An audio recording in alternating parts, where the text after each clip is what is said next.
Greetings, brothers and sisters. This is Professor Spira, and a very special guest today. Say what's going on, brother Air.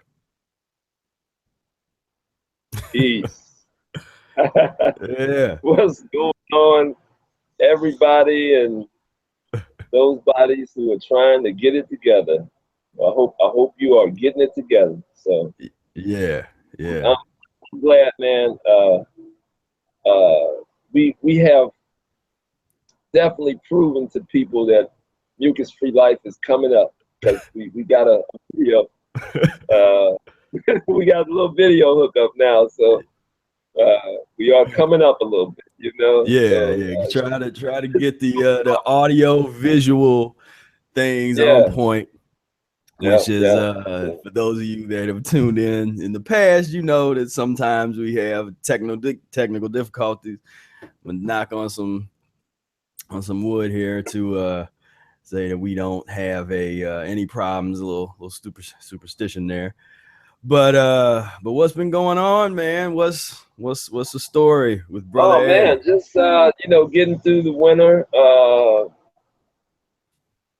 cold. Uh,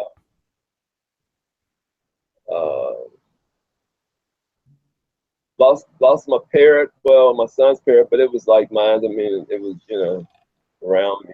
And after Yeah. 13 years, Ra passed. So yeah. I mean, Yeah. just a I lot. mean, it's been like 2017 is like Yeah, this is into 2017 has been a real kind of you have to understand how the universe works to understand the negativity that comes with it. You know, yeah. in Yeah. in our world, in that bizarro type of way of thinking. But we still here, man. I mean, everything. There's a lot of clarity that comes out of that kind of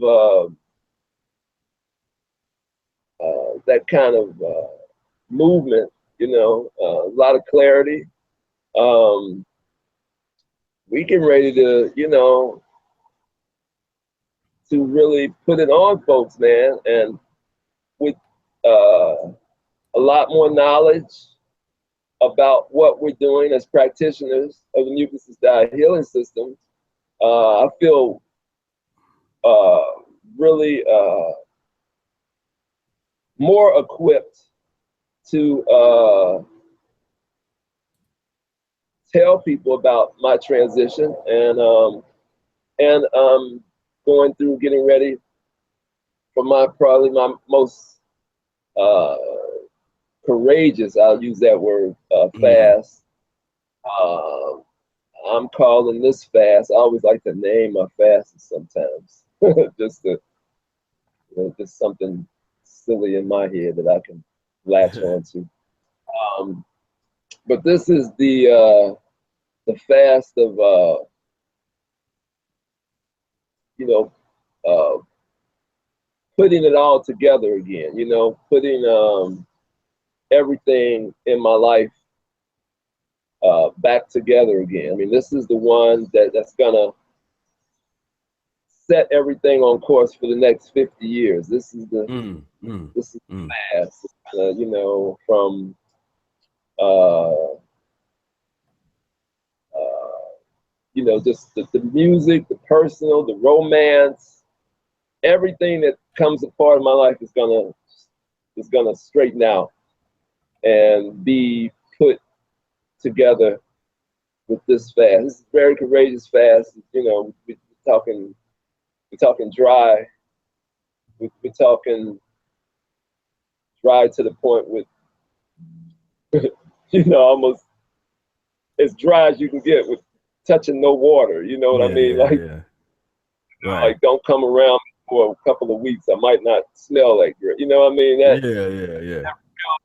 That real hardcore Yeah. um, setting things right, man, and healing others as I go about trying to heal myself. Just kind of taking taking one for the team, you know.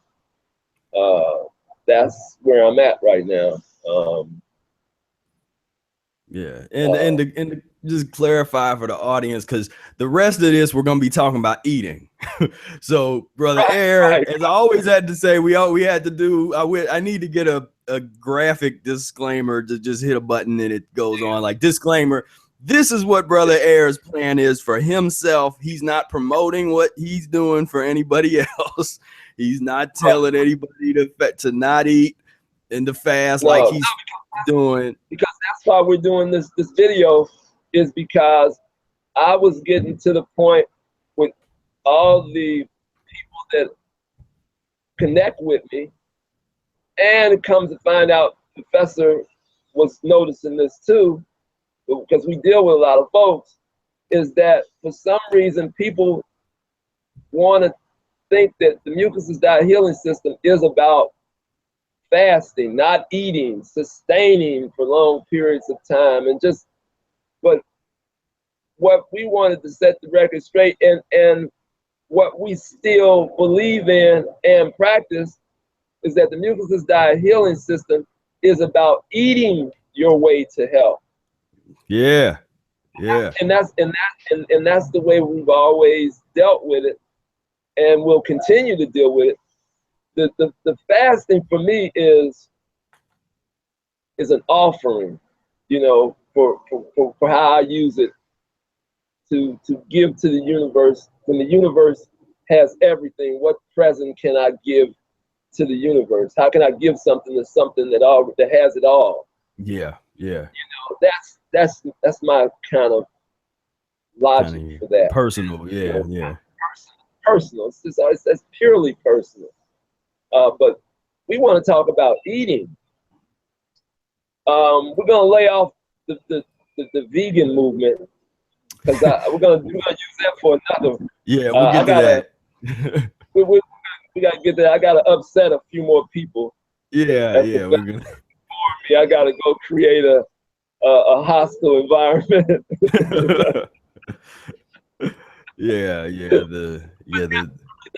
That's another subject that's on my mind about that movement that I'm getting ready to just. I'm gonna say some things about that movement that's not gonna be like, because I'm about healing and progress, and that's done turned into just something terrible, man. It has nothing to do with none of the propositions that are about healing people. It's been turned back. It's been turned into what it was to oppose, you know. And right. It's been turned into madness now, man. And yeah. America has a good way of from all over the world. When it gets to America, this is nasty central. You dig? So yeah, America has a way of turning a good idealistic type of thought into just the nastiest, you know, just adding on to, you know, more and more filth. It just becomes more and more filth. So yeah, I'm gonna deal with that. But let's talk about eating, man. Let's talk about healing ourselves. Yeah. Eating and not getting caught up with not eating, but how these different combinations, because there is you know, different physiologies, and there are things that will make you feel comfortable when you eat them a little bit better than other things. You know, you'll try this, you'll be like, wow, man, that was, you know, it was kind of this or, you know, gassy or I didn't, but then you eat something that's just, I don't have a problem with eating the same thing all the time. I have no problem with that, you know. Right. You know, everybody likes variety, and that's fine, but the Mucusless Diet Healing System isn't really that kind of thing, man. Like variety of of you know, because when you find something that really matches your physiology for that period of time, stay with it, and then it will change, and that's where the variety comes as your physiology change. Right. The variety changes of, yeah, okay, I like this now. I like, you know, so I don't have a problem with, never had a problem with eating the same thing. Yeah. Never had a problem with that, man. I can, you know, And I mean, if I could get sweet watermelon every day, I would eat sweet watermelon every day. I have no problem with it. Yeah, I had just did a stint of for about 3 or 4 weeks of mangoes every day because mangoes were ripe and they tasted decent. And so I bought several cases of mangoes, and that was my fruit meal. Then I had my little standard salad in the evening, and so I had fruit in the afternoon, mango meal, salad with maybe some steamed vegetables or something in the evening, and that was basically Ehret's classic. That's the classic Mucusless diet setup, is that fruits in the afternoon and vegetable meal in the evening. You know, that you can just get into that regimen. Every once in a while, you switching around. Maybe you have vegetables in the afternoon and fruit in the evening or something like that. But for me, I get in a groove and just kind of. I never switch around. I eat fruit in the morning. That's just a given for me. Yeah. But that was something that I saw how Ehret had put together that systematic nature, and a lot of people miss out on that, because when you with the menus for the first 2 weeks, you got your combination salad at lunchtime and fruit in the evening, and then for the next weeks you flip it around, and you getting into that systematic nature of the diet, you know, where you're in one groove for a while, then you can flip it around and hit this other groove, you know. About that systematic nature of the diet. Talk about that. That's something that really people have to really understand to notice it. Yeah. You know what I mean? Yeah. So the system of the diet is just there are nuances in these kind of subtle nuances, just like what I was just talking about there, where you you start off one way, and so you have your vegetable meal in the afternoon, fruit in the evening, and then either in the morning or the evening, if you're doing enemas, then you do your enema at some point. Maybe you do your enema in the mornings for a week, and then you do the enema in the evenings the next week or something. But then the following week, you might tweak it and switch it around, where now you're having your fruit in the afternoon and vegetable meal in the evening. Or maybe you need to, if you're hungry and you're going through your day, or you got to go to a job that's kind of more intensive or something, maybe you need a kind of a little more stimulating meal, then do what I call Ehret's 2-course meal, which is a fruit course, wait 15 minutes, followed by the salad vegetable course. And then if you're constipated and your bowels aren't really moving like they should, then you can get into the dried fruit followed by the juicy fruit natural mover combination, you know. And these are just, there's more, you know, there's way more options than even what I'm just discussing here. These just come to mind because I always tell people about them. But these are all different elements of the system. And once you start to put it all together, and we were talking about fasting and the way that fasting factors into the classic system is the short-term 2 to 3 day fast. I mean, that's what Ehret recommends in the book, particularly knowing that he's writing for either beginners or for students of his that were becoming practitioners to help other people learn about the Mucusless diet. And so, although on one hand, he'll talk about the potential of long-term fasting and his own personal experiences of going for 49 days on nothing but water, or doing 2 years on fruit, he never tells other people to do that. He never promotes that as something that they need to do. It's almost like, here's some anecdotal evidence to show you that what you thought about how the human body operates is wrong. But if you get into the book, this annotated Mucusless Diet Healing System, but look through the transition diet lessons and look through the fasting lessons, and you will see that Ehret's talking about 2 to 3 day fast, and he's has many options in terms of your transition. It's not about, okay, we're trying to transition to be raw fruitarians as soon as possible, or we're trying to become he bashes raw foodism in the book. Yeah, well, I mean, we're getting ready to bash everything too, so let's step on that. 2017 is gonna be what they say, a kinder, gentler. No, it's not gonna be kinder and gentler. It's gonna really set the record straight on healing, because this is about healing.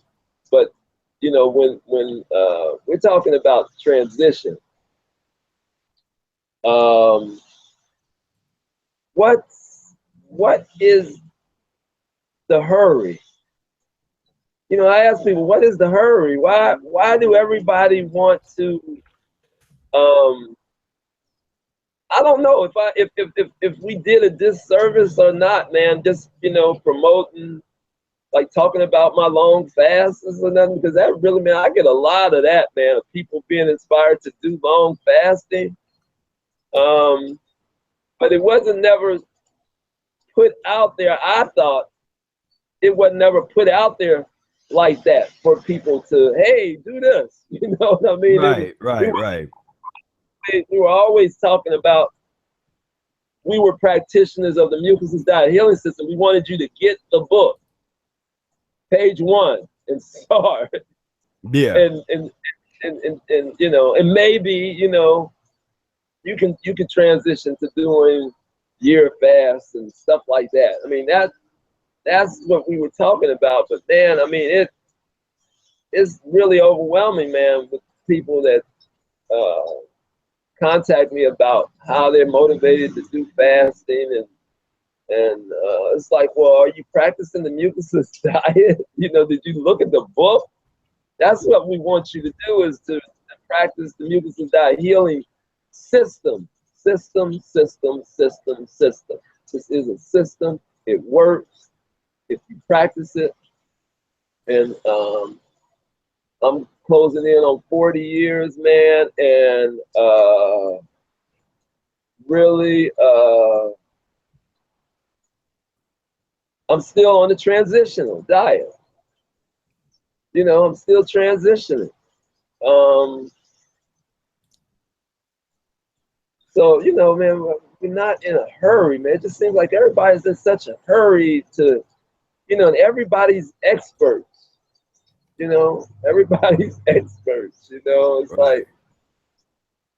I'm gonna share something, because this is, Professor Spira. We have to analyze and dissect these words. So let's just see what does Google say transition means: a process or a period of changing from one state or condition to another. Transition. Meditate on that. I mean, that's something for y'all that get into yoga and meditate.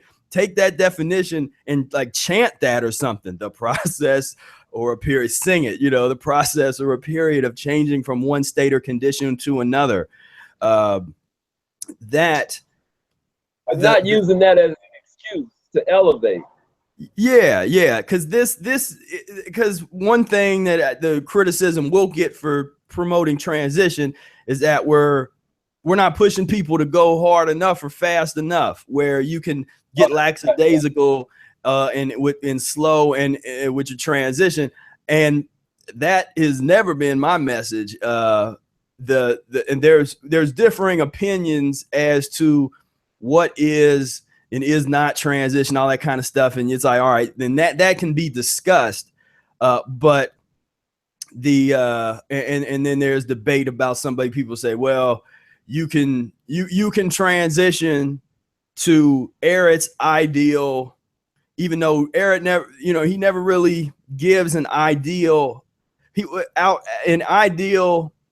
outside of the ideal for humans, but he doesn't say that it's necessarily feasible, and he doesn't give a real timeline when he says, in my interpretation in the Mucusless Diet book, when he talks about that it could take 2 or 3 years for you to get your system cleansed of the foreign matters.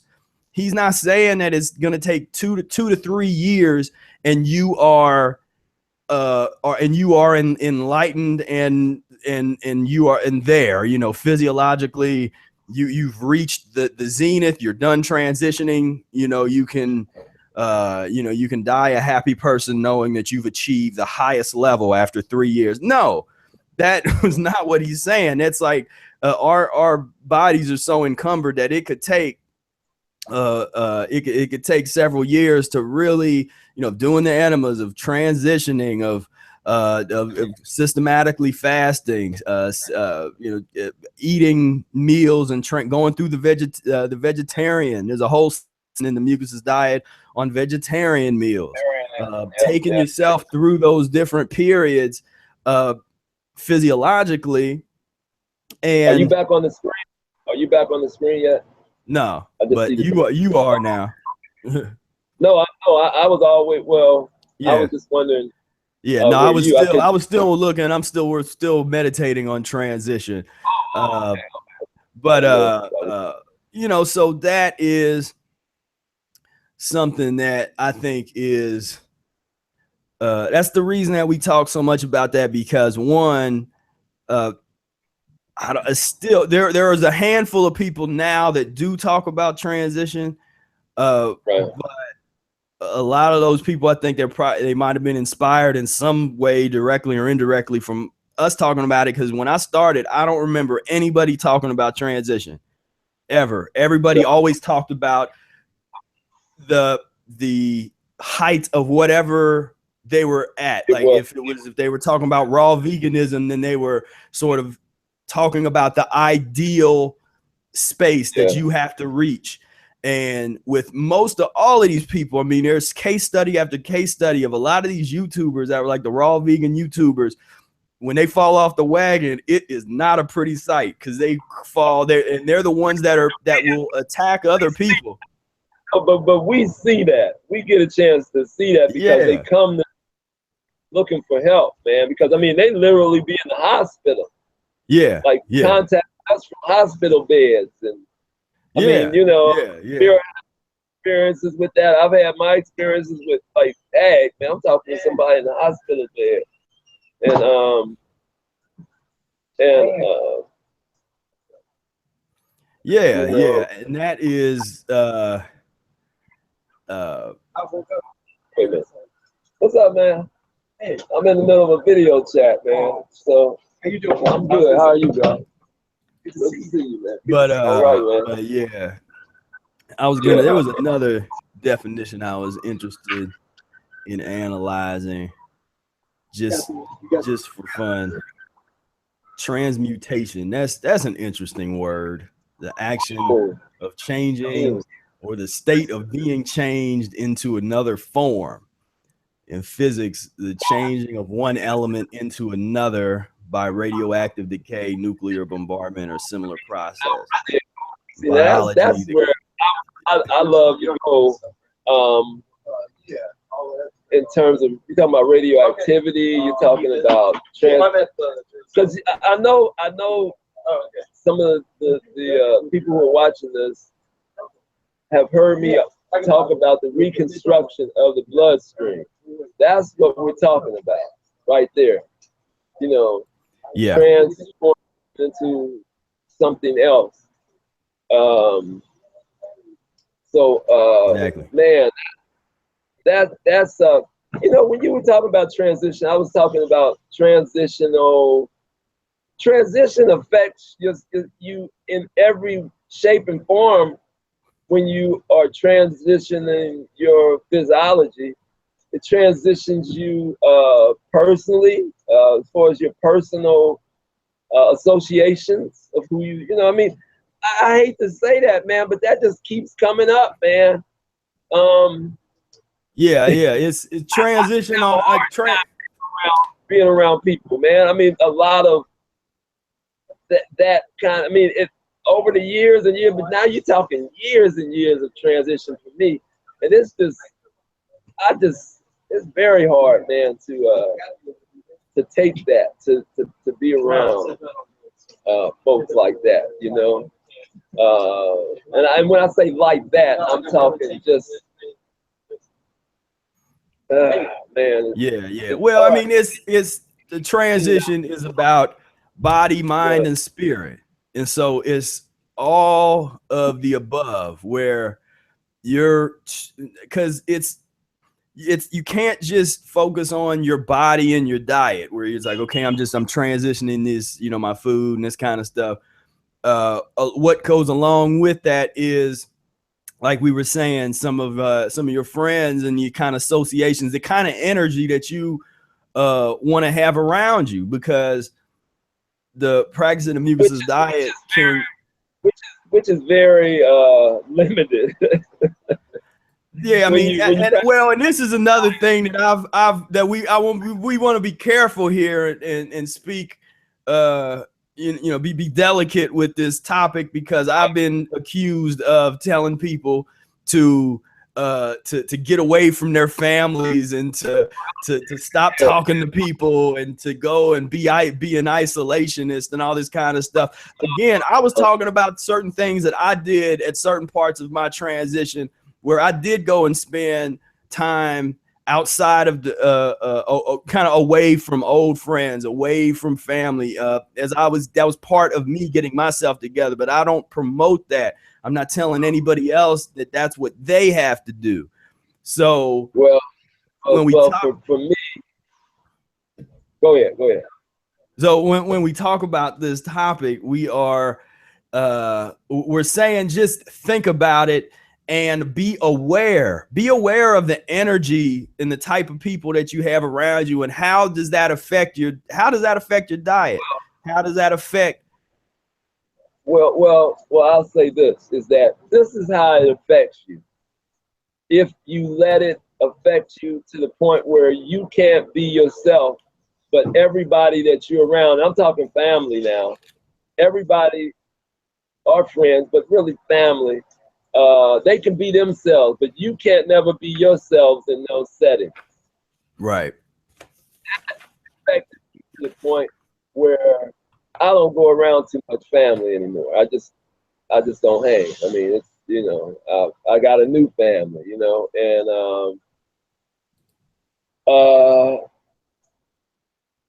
I mean, you know, that's me. That's just me, and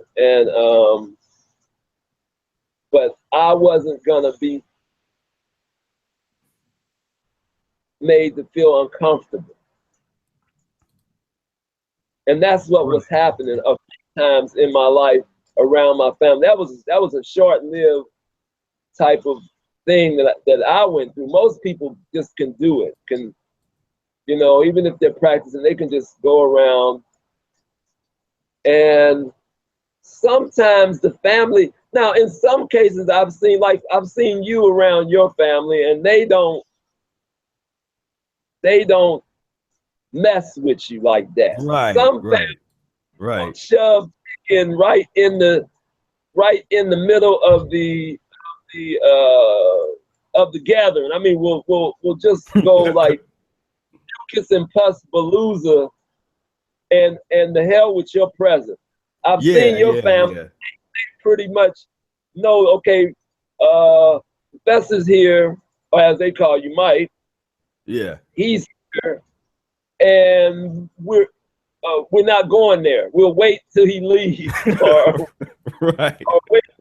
I mean, I've seen that. Okay, that's one thing. When your family has they respect. You know, they respect what I'm doing. But a lot of times, practitioners and even people, vegetarians or whatever, don't have that kind of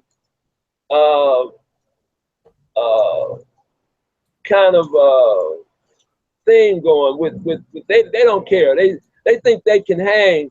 But what happens a lot of times, they get in those situations and they find themselves giving in to something that if they wouldn't have been in them situations, they wouldn't have, tasted this or tried this, or, it's like I said, once again, you're feeling uncomfortable.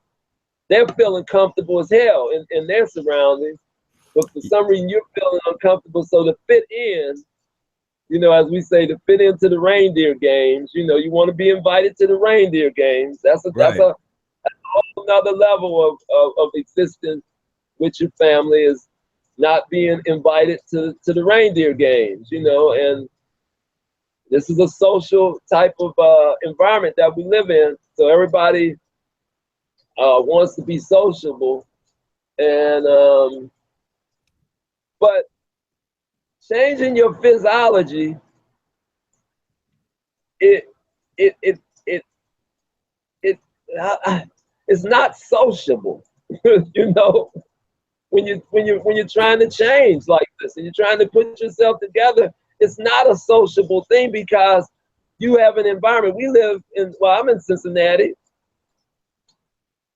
Every place I walk through a block away is selling pus, selling alcohol, selling mucus.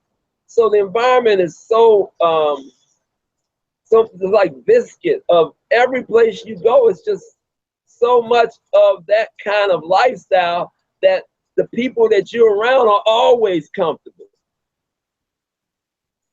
But you finding yourself in situations, if it's the bar, like we're musicians, we in bars, which we don't do a lot of that. I mean, we've taken some stands on even our finances.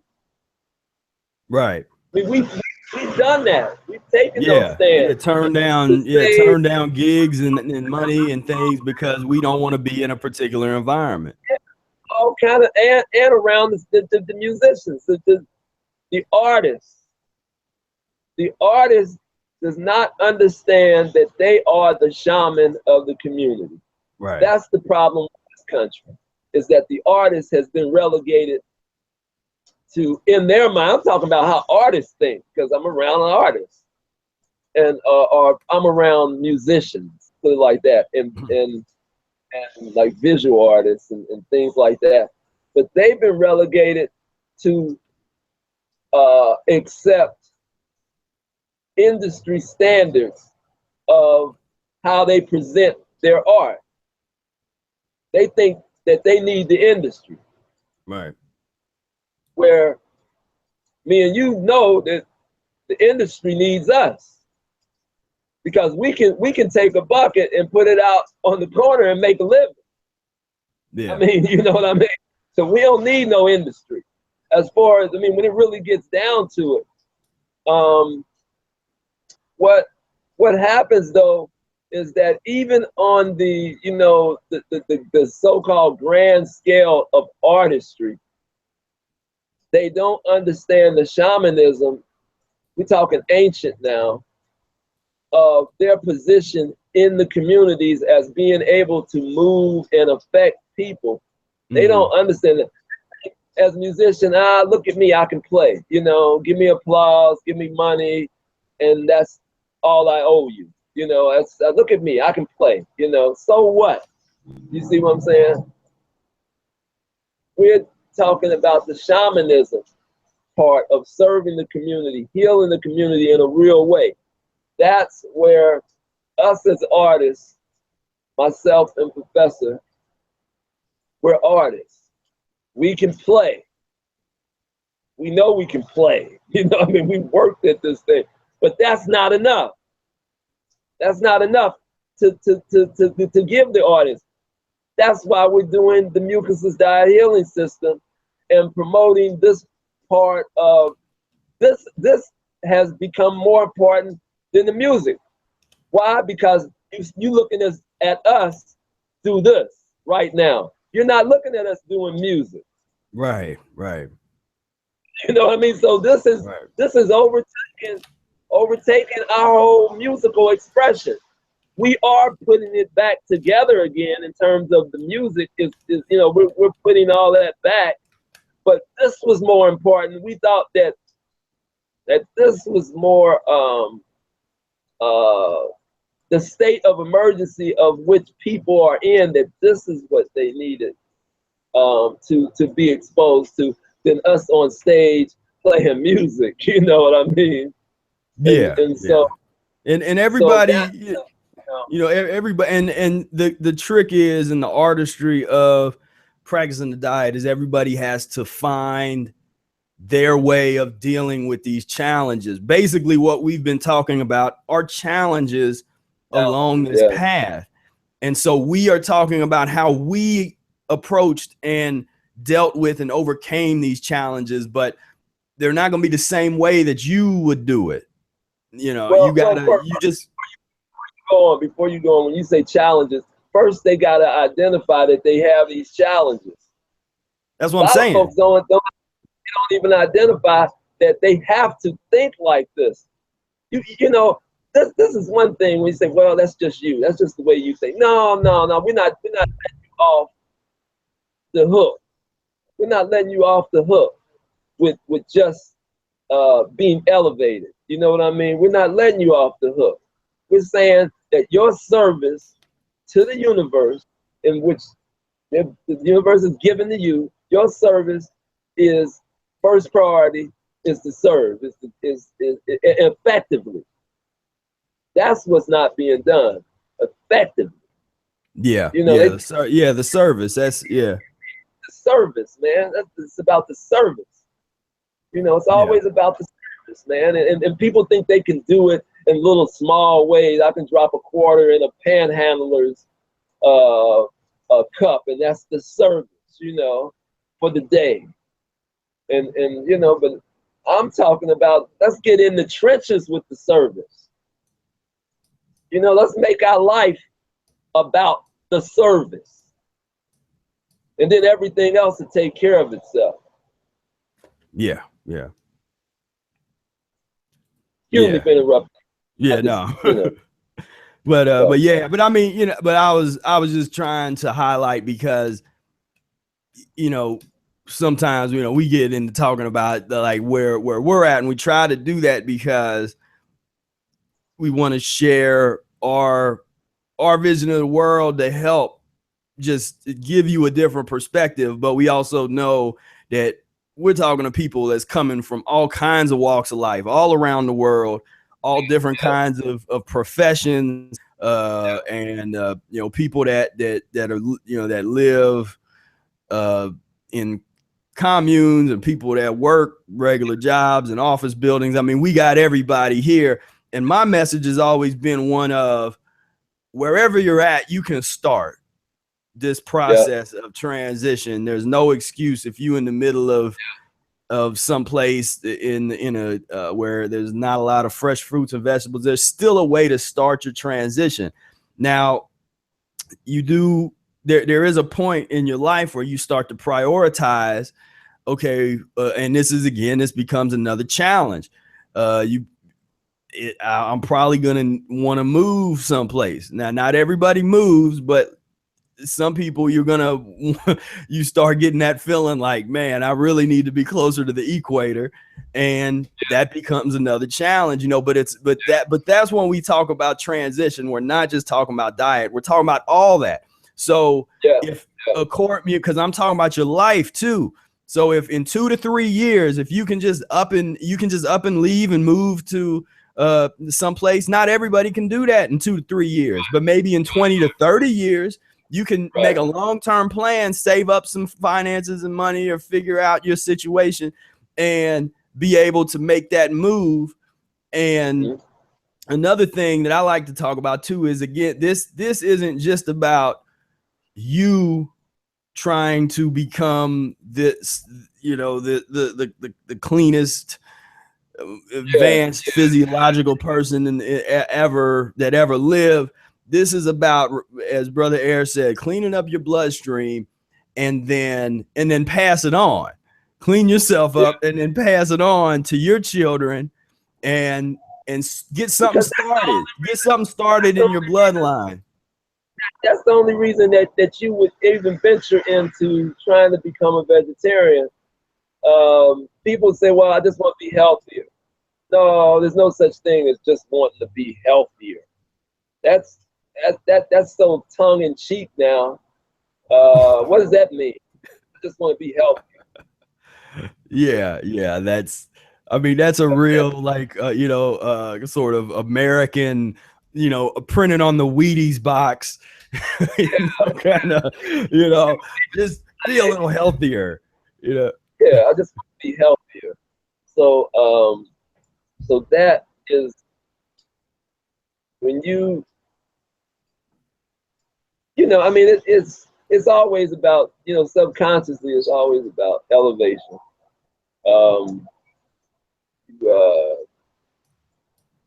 I was looking at somebody with a table on the corner selling scents and incense and little oils and stuff, and that was a way of elevating themselves.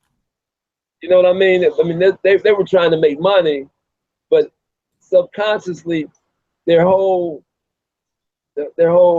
being was elevating themselves. You know what I mean? Just elevating themselves. They were using that to, if somebody would say, well, I just want to make some money. No, it goes deeper than that. It goes deeper than that, man. Just elevating yourself, and feeling motivated to do better, to be better, to inspire people. And we're talking, and really what we're getting into with some of this, without like specifically mentioning it, is there are principles and laws that, in the New Age community, people talk about these things, but the way that they frame it is often, in my opinion, it just gets a little foo-foo or something with it. Like, it's like, just think and imagine, and it will manifest in your life. And it's like, so the content is it's like, okay, I don't disagree, but people don't apply that. They actually don't apply it to their lives, like in a real way. And what we're talking about is when the science of motivation. How do you become motivated to do any given thing? How are you motivated to get up to go to work? What's your motivation?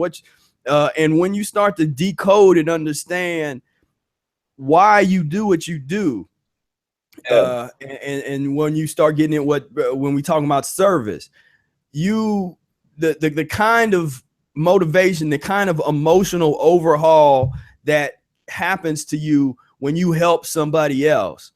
Or especially when you help somebody else with your gifts, whatever that might be. You might be good you might be good at cleaning, you might be good at talking, you might be good at hugging, whatever your gift is. When you're able to help other people using your gift, you will, and it's a law that you will feel good and that you will be motivated. That's the law, Well, let's talk about, and I think this is the key element of why people don't think like that about the things that they do, is because of fear. Mm-hmm. Fear is the biggest, and that's it. Yeah, a lot of people are operating out of fear. Out of fear.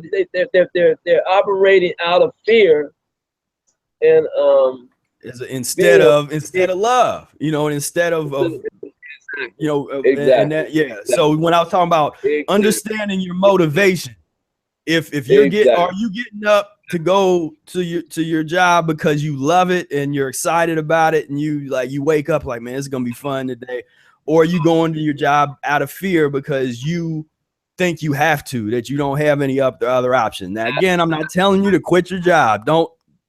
That's 90% That's 95. I'll say 98% of how things operate. People have been feared into this slavery, this modern day slavery existence, and they accumulating things, this material mythology that they done bought into hook, line, and sinker is sickening. It is sickening. It is sickening. It is sickening. It is sickening. It is sickening. You dig? And so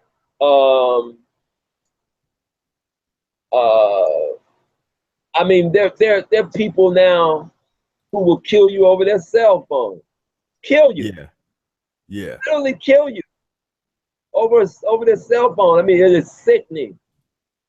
Yeah. I mean, it has gotten sickening to the point where people are thinking that they have to be unhappy any part of their life.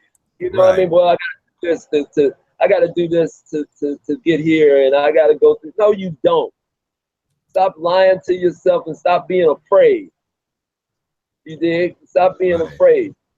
And because like we say, you move out of the way of the universe will take care of you. That's a hard proposition to understand, I know. I know it is, but that's just the way it is. That's just the way it is. And if you want to some real change in your life, with practicing the mucus, I mean that's the first proposition to start the progress. I think you got to be physiological. I think that's the because people say, well, what do you do first? Well, I think that's a good place to start with changing your physiology, with what do you say, cleaning out your dookie shoe. Getting into those lemon enemas, man, and getting all those parasites and understanding that part of life that you didn't even understand, that you didn't even know that existed inside of your body. Yeah. See, that's another part of understanding what's really going on inside of your body. Right. When you see those parasites come out, now you're talking about you're a living organism, and then you're seeing living organisms coming out of your body that you didn't even know it was there. So now you're back to ground zero. Here's where the study starts. Now you got to relearn yourself. You got to relearn yourself and start there. Like, dang, man, I didn't even know that these living things were living inside of me. What do I do? How do I, what's the process of getting this together? So you go down that road. Once again, what stops you from going down that road is fear. Right. I got to get up and I got to do this. Oh, man, look, there ain't nothing more important than your life. Don't let nobody tell you. Don't let no job, don't let no supervisor, don't let no boss tell you that there's something more important, that job or getting out this, whatever, this order or whatever is more important than your life. Yeah. There's nothing. There's nothing more important than your life, than getting it together. So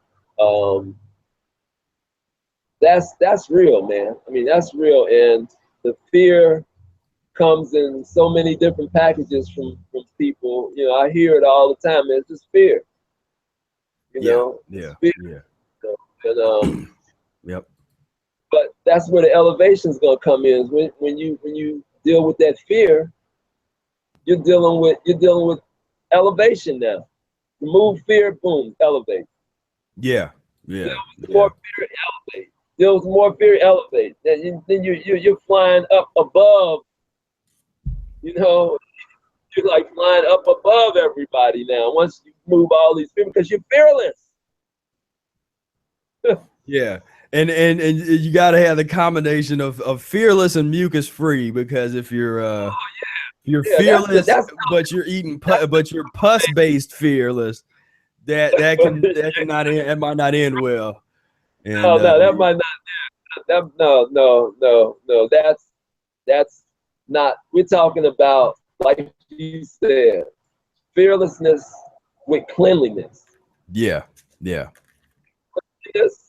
Fearlessness goes hand in hand. And so with that combination, there's nothing that you can't achieve. Nothing that you can't do that's righteous. Um, so I mean, that's really man, that's I don't know, man. It's just, I'm emotional, man, when it comes to that, because I've taken it on the chin, man. Yeah. To be able to sit and share, I know what it's like, man, to give it up, to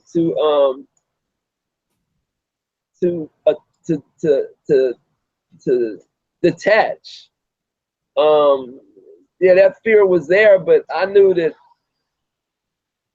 there was something bigger than that fear. When it came to freedom is everything, man, and don't look at freedom as just having mobility. Right. That's what we look at as freedom in this country. It's just having mobility. I can go. I don't want to. No, you can't. No, you can't. Yeah. And there's always something you're asking to do something. In your head, I gotta ask. Like what our motto, our mantra is when we do street performing, busting, basically. Our motto is, do it until they say you can't do it. We don't ask any permission. Right. We just, Right. So we'll ask. We're gonna ask. Yeah. So to get back to the main subject of eating your way to health. So people that's just tuning in, one of the reasons that we wanted to highlight this is because there are we oftentimes, there's so much attention that's being given to fasting and sort of really extreme kinds of fasting, and we wanted to bring it back to it's almost like the focus is on everything but just simply eating your way to health, just simply transitioning and learning how to master the transition. Everybody wants a quick fix. I mean, most of the questions that I get a lot of questions about, well, what about supplements, or can I do something to speed things up, or can I take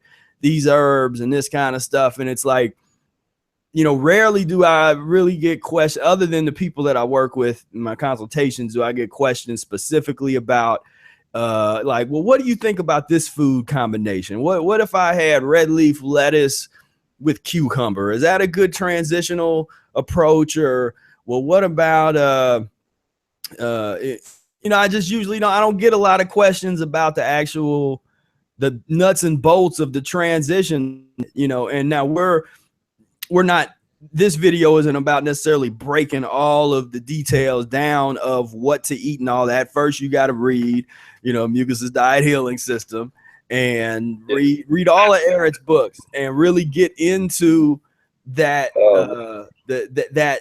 really them lessons, the transition diet lessons. I mean, you want to just commit that to memory, where you can almost recite it, like you know what is in those lessons. And were you sharing your soft salad? What do you mean? You said red leaf and cucumber. I didn't know if that was your soft salad. Oh, no, that was just that just came to mind because I had that yesterday.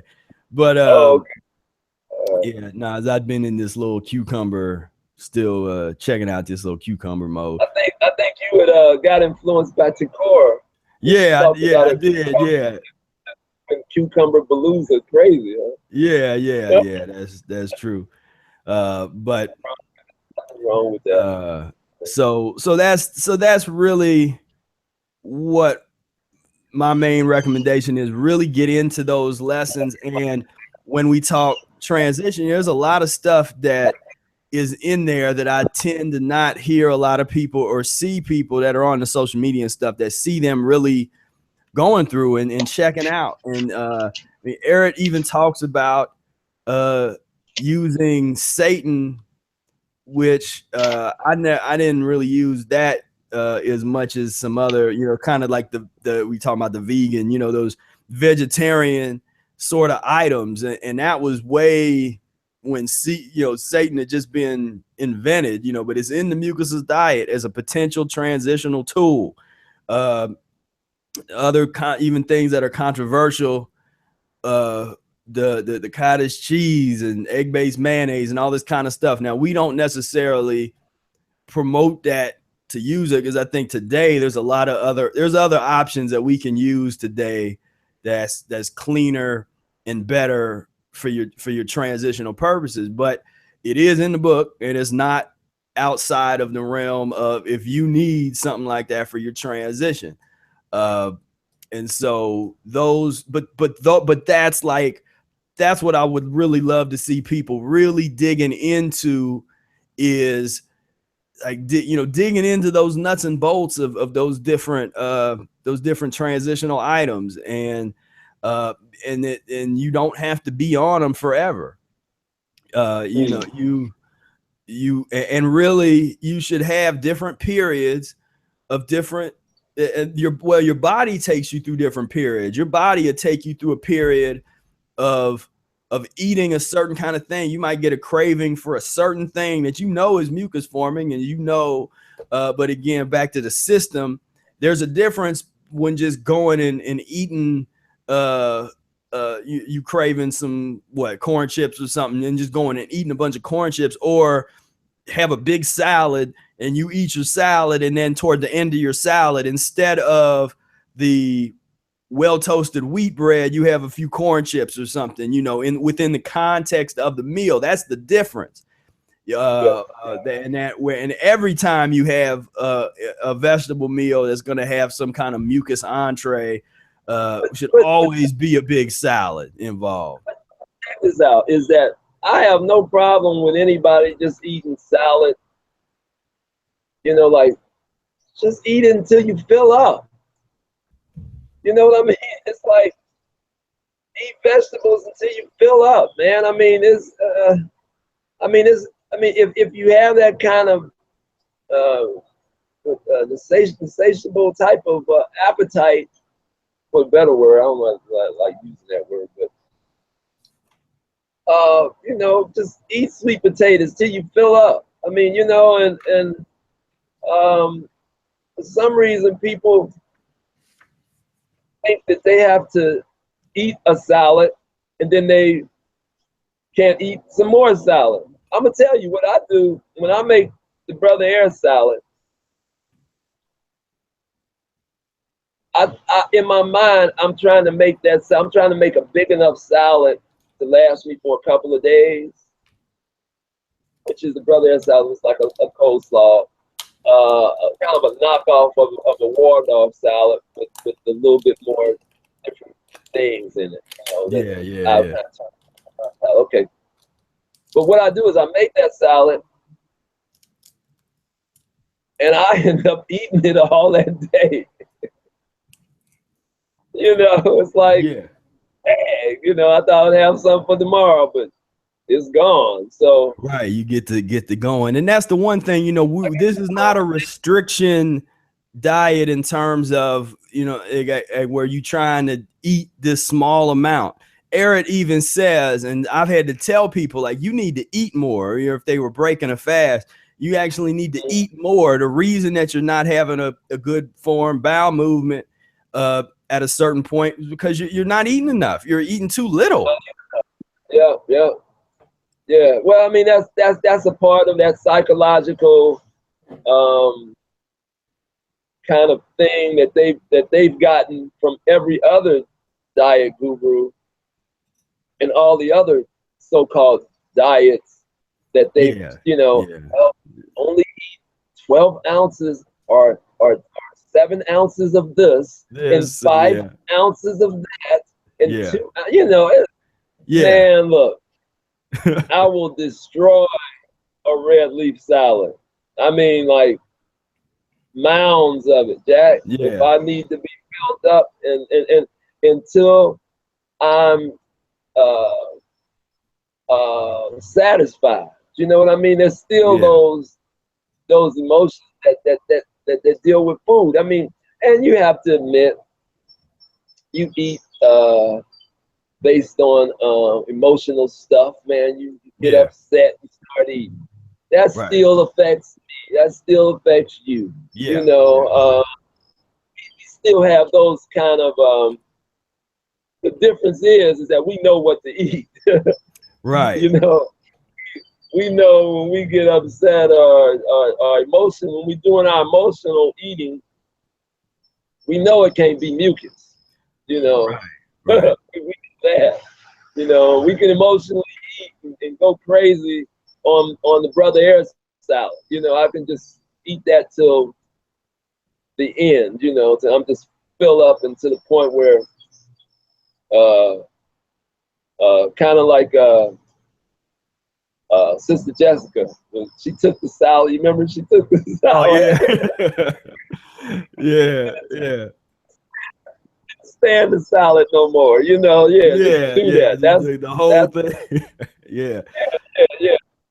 You know, so yeah, do that. yeah, That's what. yeah, yeah, yeah, and so So yeah, and that's the thing, is really, become a student of the transition diet. I mean, that's my public service announcement for the day, because it will help get you out of some sticky situations. Uh, and when you have the cravings, and when they will be coming, there you will know how to deal with them. And because I mhm. work with, like we talked about before, I work with a lot of people that are coming from the more radical fruitarian consciousness, and the people that saying, oh, eat nothing, just nothing but fruit and raw fruit and this and that kind of stuff. Ideally, I mean, that's a lofty, great place, but the reason that most people falling off that wagon is they're simply not transitioning. They want to go from where they were eating, going down to I get the Sizzler still exists, going down to whatever restaurant people go to today. It's Ruby Tuesday. I don't really know restaurants. Sizzler. Did you ever eat in that place, man? The It Sizzler? was years Oh, ago. I don't know why that came to mind. I always thought the name the Sizzler was just I just could never enter that place. Even when I was eating crap, the Sizzler was just a little bit too kind of on the venture into the Sizzler. Yeah, I guess for the people that have no clue what that was, it was a buffet. And Oh, well, yeah, hey, Sizzler was a buffet, if I remember correctly. Yeah, I mean, you could buy stuff, you could get steaks and I was stuff, but talking about then they had the that's buffet. a steak thing. Yeah, they had steaks, and then if I remember, at least the one that we went to, they had a buffet, so you could order a steak, Oh, and then have the buffet thing. But yeah, enough about this. yeah, But no, yeah, that. enough about that. But like eating eating just your way to health is just a great mantra for anybody to have, man, because we love to eat. you know, Yeah, we love to eat. So, and we're not talking about cutting out mucus, on the transition. Um, I've told the story about me and the peanut butter and jelly on toast for 4 years. yeah, Uh, Yeah. You know, Yeah. 10 years into the practicing the diet, you did that. Yeah, transitioning, staying with it. And again, we're not telling you that you have to go do that. With my no, physiology, it's my that was his physiology. thing. Yeah, that was his thing. I wasn't able to do that with that particular It food was item. my I have my physiology, own food items, you know. right? And so, but the thing is, we want you to be cognizant of what you're doing, how you're matching all these foods up, and what you're gonna do. I mean, have a plan, man, like a strategy. I mean, there's enough minutes and hours of the day that you can strategize what's your next meal, because you can show plan and strategize when you go on to Burger King for lunch, you know, Yeah. and all the I'm going to the Outback after this, or you know, I mean, you know. So what I'm saying is just plan a little bit to eat, you know what I mean, I've seen some pictures of people on Facebook and stuff, and they take they lunch to work with them, man, and they'd be like the you know, just really great lunches, man. Like, wow, that looks great, you know. Mm-hmm. And and so people are getting hip, man. People are getting hip because they can control it. That's the whole key, is controlling everything, controlling. You know, Yeah. being very Yeah. controlling of how you transition. You know, okay, I'm gonna eat this, and and doing your enemas. I mean, I'm a big proponent of the enemas. Irrigating your colon. Uh, uh, you know, I just think that's kind of a hand in glove thing. You know, irrigating your colon, keeping your intestines clean and swept with the brother salad. But, so I think Professor was talking about red leaf. I love red leaf. I mean, that's just my lettuce right there. Yeah. Is Yeah. the red. I love it when it's fresh and you get some real beautiful leaves. Oh man, it's just nothing. I mean, I can sit and just eat red leaf by itself with nothing on it. With no, you know, I can just red leaf till I'm full. You know, Yeah. and so uh, so yeah, man. I mean, this is a is a eat yourself to health type of process that we're going through, man. And I wanted to really get that over to people, that this isn't about sustaining long periods of time without eating. This is about eating. Right. And let me read this part, because there was almost a little debate that happened on the Arnold Ehret Facebook fan page when I posted up a picture with a little meme that had this quote on it that says, "Nothing is more incorrect than the mistaken idea that a decades-old chronic disease can be healed through a very long fast or a radically extended strict fruit diet. Nature's mills grind slow but sure." So There you go. someone, it was like, well, wait a minute. So but it doesn't. Is he saying that a long fruit fast doesn't heal everything, or that it long fast and it was like they were missing the point of Try it. long-term transition? Well, no, don't, because that's what's happening is people are doing 2 and 3 month long fruit fasts and juice fasts and things, and it's not hard to get into these things. I mean, I can tell you that even early on in your transition, it's not. I mean, you're blown away that you're able to do it, and I'm saying it's not really that hard, especially when your body is still filled with old waste. I mean, you can basically live off of your own dross and your own old filth and stuff for long periods of time in a fast.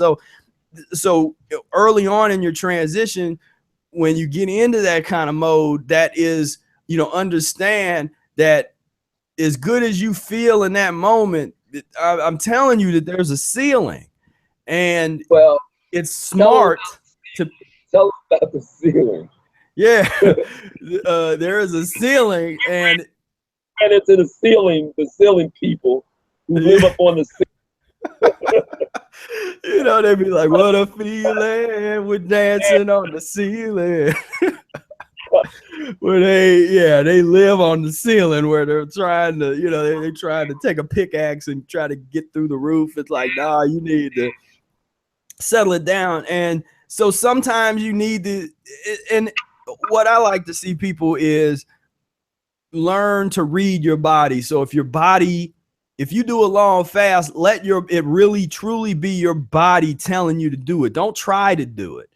If your body opens up the pathway for you to get into whatever to whatever it is, then that's one thing, but you still got to be mindful, and it's still smart. If you're early on in practicing Mucusless diet or any of these healing kind of approaches, then it's smart to be as well read and practiced on the transitional process. Because even if you say you have a chronic illness and you're doing a more aggressive fruit period to try and heal yourself, when you come out of that, you got to go somewhere. And time again, people I've worked with that maybe do, a Dr. Morris protocol or these different kind of fruit-based protocols, they don't know where to go when they come off. I've seen them go all the way back to their old diets, eating meat and things, because on one hand they're getting obsessed about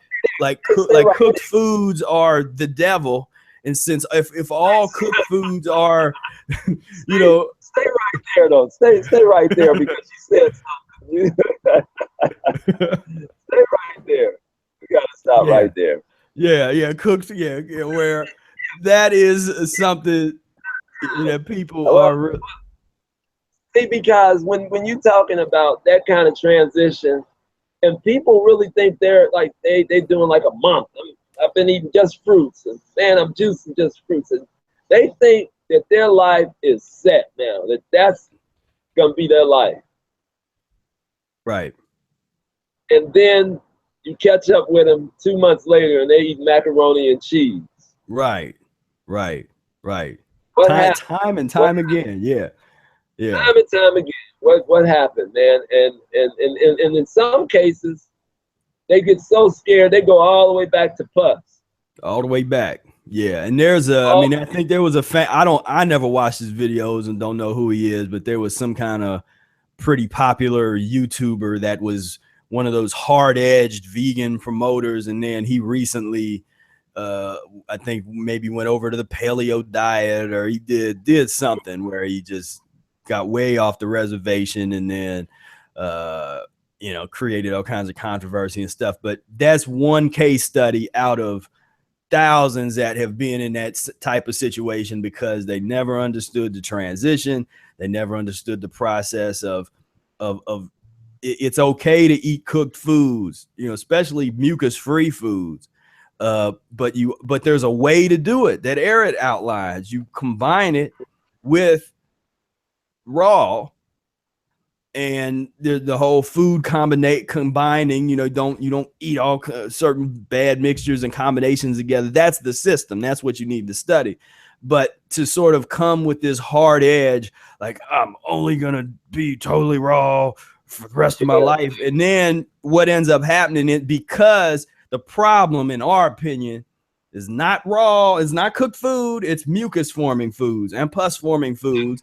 And so what ends up happening for the folks that are trying to be so hard edge raw is they start to find all of the raw mucus forming foods that they can eat. I mean, you can look at their menus and the meals and what they're promoting, and it's an entire plate of it's almost like they appear, those foods appear without them even looking for them. Yeah, yeah. Like stuff they might not even eaten before. They magically appear. They like magically appear, man. Yeah, Like, yeah. wow, you know, like, Right. you know, it's like gravitational magnetism for mucus and pus to not want to see, because that's another part of magnetism and how we function as electric type of you know, having these electro type of magnetic waves and frequencies, that there's always, I mean, there's been a mucus and pus, for a better word, demonic spirit on us. You know what I mean? That has created generations and generations and generations of mucus and pus worshipers. Yeah. Worshipers. This is what we're battling against, you know, physiologically inside of us. This is what we're dealing with. And so this isn't easy. It isn't easy, man, trying to clean yourself up of mucus and pus. Right, right. But it's well worth it. This is the first, you know, I always talk about the real born again. This is the real, not all that religious hocus pocus stuff that they come up with, but the real born again is physiologically reconstructing your bloodstream. That's the real born again. You know, like, you want a chance, here it is. Here it is. If you really want to elevate and get it together, then this is what you have to do, you know. And the beautiful thing is we have a blueprint, Yeah. at least a little blueprint now with the Mucusless Diet Healing System, which was written 100 years ago, annotated, which was just a few years ago. So we've updated some things, and we have something to follow, man, that works. Everybody that we know that has followed the Mucusless Diet Healing System part of it, it's worked. Yeah. It's worked. I've never heard of nobody following the system and it not working. If they're following the system and they're being like very real right down to the system, man. It works, man. And, because you're tailor making it to your own physiology. That's the thinking part of this. See, that's the beautiful part of how this system gives you an opportunity to think your way out of. You got to think too. You got to use your brain too. You got to use your mind, your intuitiveness to help get yourself out of this type of thing too. Where other so-called diets try to tell you this is the way it is for everybody. This is the way you have to do it, everybody. You know, where it's not like that in the Mucusless Diet Healing System. You got to use your intuitiveness and figure, I mean, it's not hard. And your intelligence. And well, I mean, yeah. I mean, like, both of those. I mean, that, like, the intelligence and your intuition have to work together on this path, because our intuition to a certain extent is compromised until we start to clean ourselves up. And so you can't go 100% intuition or you'll be back at Burger King. No. I mean, that's a part of it, intuition. Yeah, but you can't do all intellect, because then it's that's getting back into where you're trying to, like, well, I did 50 grams of this and 5 calories of that, and that ain't gonna work. That's the raw foodist. He's all intellect. Right. That's what happened. That's what happened to him. Yeah. He was using all intellect. Yeah, I'm getting it. So yeah, man. I mean, it's been it's definitely something that I like to see people accomplish, and it's beautiful, man. We get enough of this too. It's beautiful to hear about people getting it together. That's beautiful. I mean, that is the serving part. Like, you know, you feel like that's the part that's our Grammy, that's our Nobel Peace Prize. You know what I mean? That's for us. Yeah. To see somebody getting it together, man. Oh, man, that's everything to us, man. Especially if we pointed them in the direction to do the work, you know, because the physiology and the whole piece is just waiting on them to do the work. Yeah. You know, healing is waiting on you to do the work. If you want to heal, it's waiting on you to do the work. You can heal yourself. I can heal myself. You can heal yourself. But we gotta want to do the work, and we gotta be serious about it, and we gotta be fearless. You know, yes, it you know, being fearless is you know, it's a lot of fear there just to get the notion in your head to be fearless. It's like, oh God, you know. But man, it's like I'm more afraid of the other side of this than I am of not dealing with these things, you know. So I mean, it's kind of like, you know. So I don't know, man, but I'm moving actually, man. So I'm going to plug in. Yeah. We'll probably we'll probably be wrapping up here soon, but there was a couple questions that popped up, so I wanted to go over some of these questions and say what's up to everybody that's been tuning in. You know, I always love you guys that's that plug in and just give us that motivation where it's a conversation. You know, we all in this thing together, and we do the same principles of the transition that you and everybody else, and everybody is at different levels, going through different things, and all in this thing together.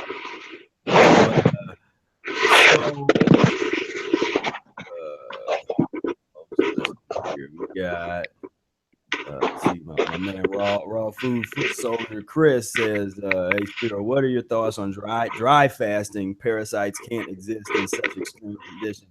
So my thought is, I personally don't promote dry fasting just because Ehret doesn't. You know, I teach people about Ehret's methods and Mucusless Diet Healing System, and Ehret actually has a section in the fasting lessons where he talks about fasting drinks. It's a whole section that says here is page 155. The fanatic fasting enthusiast drinks only water. They think it best to avoid any trace of food whatsoever. I consider light lemonade with a little honey or brown sugar or a little fruit juice the best. Drink as often as you care to during the day, but in general, not more than 2 or 3 quarts a day. The less you drink, the more aggressive the fast works. Then he goes on even to say, as a change, vegetable juices made from cooked starchless vegetables are very good during a longer fast. Raw tomato juice, etc., is also good. But if fruit juice, for example, orange juice, is used during a longer fast, be extremely careful because the fruit juices may cause the poisons to become loosened too rapidly without causing a bowel movement. So, and there's other places where he actually talks about this principle. So Ehret essentially is promoting for the most part short-term 2 to 3 day fruit juice fast, either the lemonade or fresh fruit juice, and so in terms of dry, you know, Brother Ehret talks about dry because that's the level he's at, where he's doing a lot of dry fasting. I've done some dry fasting in the past, and you know, I had but my body told me to do it. It was something that I was going through physiologically, where my body was like, all right, you need to dry fast for like 14 days, and that's what that was. I never set out to do that. When you're talking about and doing sort of dry fasting, and then you start talking about parasites can't exist with lemon juice in them. You know, the parasites can't exist on if you're going through a period where you're eating nothing but fruit or eating mucus free. But when you start to connect all those together, you're doing enemas and you are eating mucus free foods, and then you do a 2 or 3 day even juice fast. How much parasites? Come on out of here, you know. How much parasites? I mean, some, you know, there's some filthy folks out here, you know. Well, I mean, that's a whole other video. I've been wanting to actually do a parasite video where I go through a lot of the videos that are out there and analyze them taking these parasites out of people. A little earlier in this video, you saw I went to one of those. But right. And I've worked with, I mean, a lot of people. That the one case was someone that was actually a skinny person. But they were had like every day they just had like pounds and pounds of these worms that were coming out. But that's what I've been noticing too. A lot of the folks who are like uric acid type of bodies, really skinny people, man, they have the most parasites. Most parasites, yeah. Wow. Right. Exactly. That's a whole study, but. So as far as so I personally don't promote dry fasting. One is because we're already so like we need some alkaline chemistry to help neutralize, and that's the reason that Ehret talks about the lemon juice or the fruit juice, is because we're talking about. It's not for a nutritional standpoint of where you need to get some calories. It's from a neutralization and elimination standpoint, where as you fast and your body starts to squeeze out this toxic waste and it starts to enter your system for elimination, you want something to help neutralize them poisons and that toxic waste. And when you grab the right kind of liquid in the right time, in the right amount, that's going to help that process. So, you know, so that's where I'm at on that. And I actually have an article. I'll see if I can share it on the little chat thing. But I got an article where I address dry fasting a little bit and the concept of cyclical transition, where there's all these different levels and plateau points that we get into at different points of our transition. It's not just a straight line from, okay, I started here and then I'm going straight there. It's more of a spiral, where some days, some periods, you might have some months where or even years, things are off the chain. Things are going great. You're at that top plateau. Then you might start going through something and you having a rough time. You having cravings that you haven't had in 20 years. You just don't know what's going on. And that's that coming back down again, but then things get better again. And so there's sort of this, I like to look at it as this upward spiral, and you keep this kind of upward spiral rolling. So I'll put that article up and you guys can check that out if you haven't read that. Let's see. Yeah. Question or let's see. Ashley says, what's up? She says, ain't easy being anti-cheesy. You guys are great. Thank you for talking to me too. Well, thank you, Ashley, for all your beautiful energy and support. Most definitely. She's a real practitioner. She's serious. She's the real. Yeah, she's the real deal. You know, and we gotta get Ashley on one of these chats with us and really pick her brain. Yeah. See what it's like in Ashley's world. Yeah.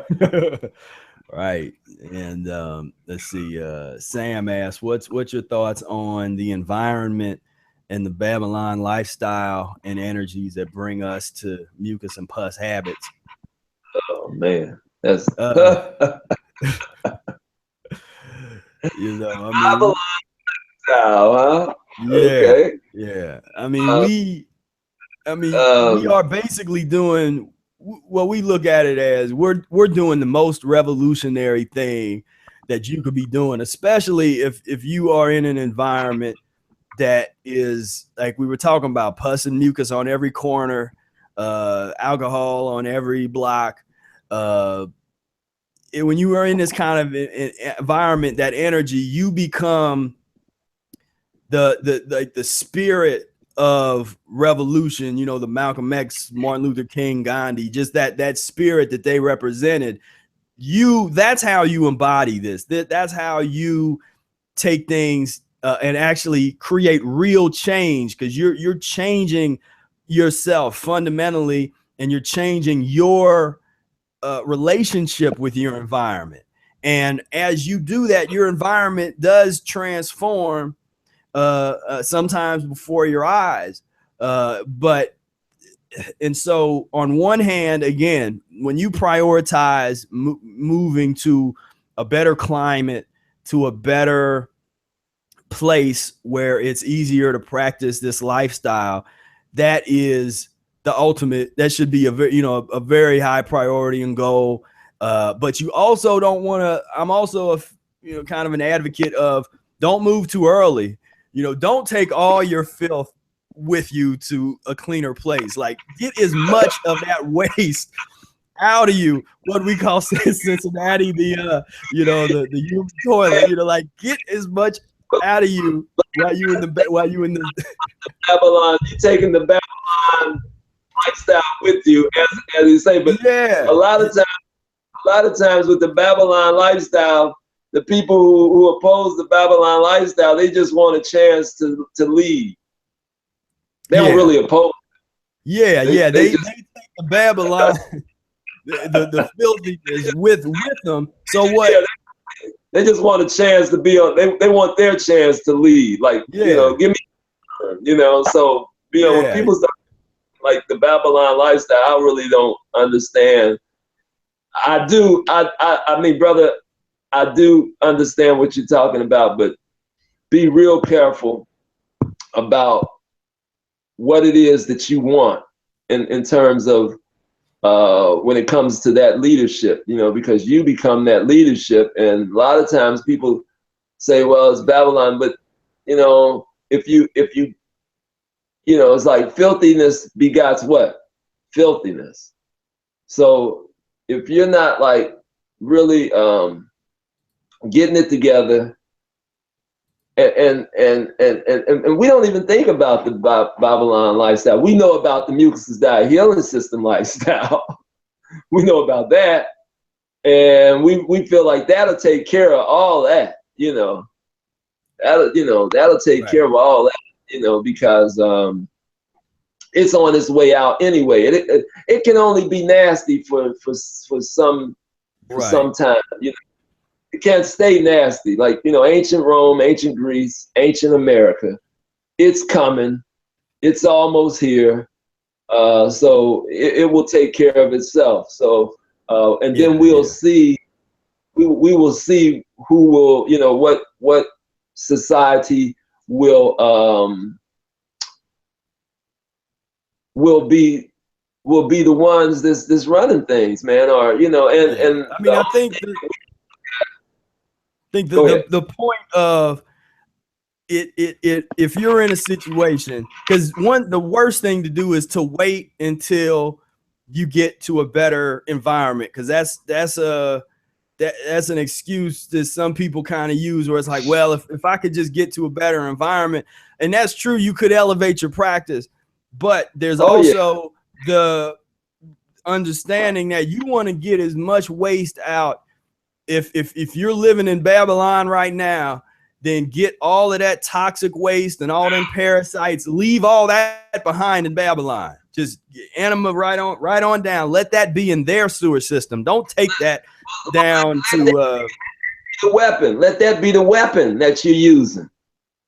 Yeah. That be the weapon that you're using to empower you to be something else other than identified as a part of that whole Babylon thing. I mean, that's the whole thing. Is like, you know, yes, that Babylon, you know, but I don't identify Professor as a part of that.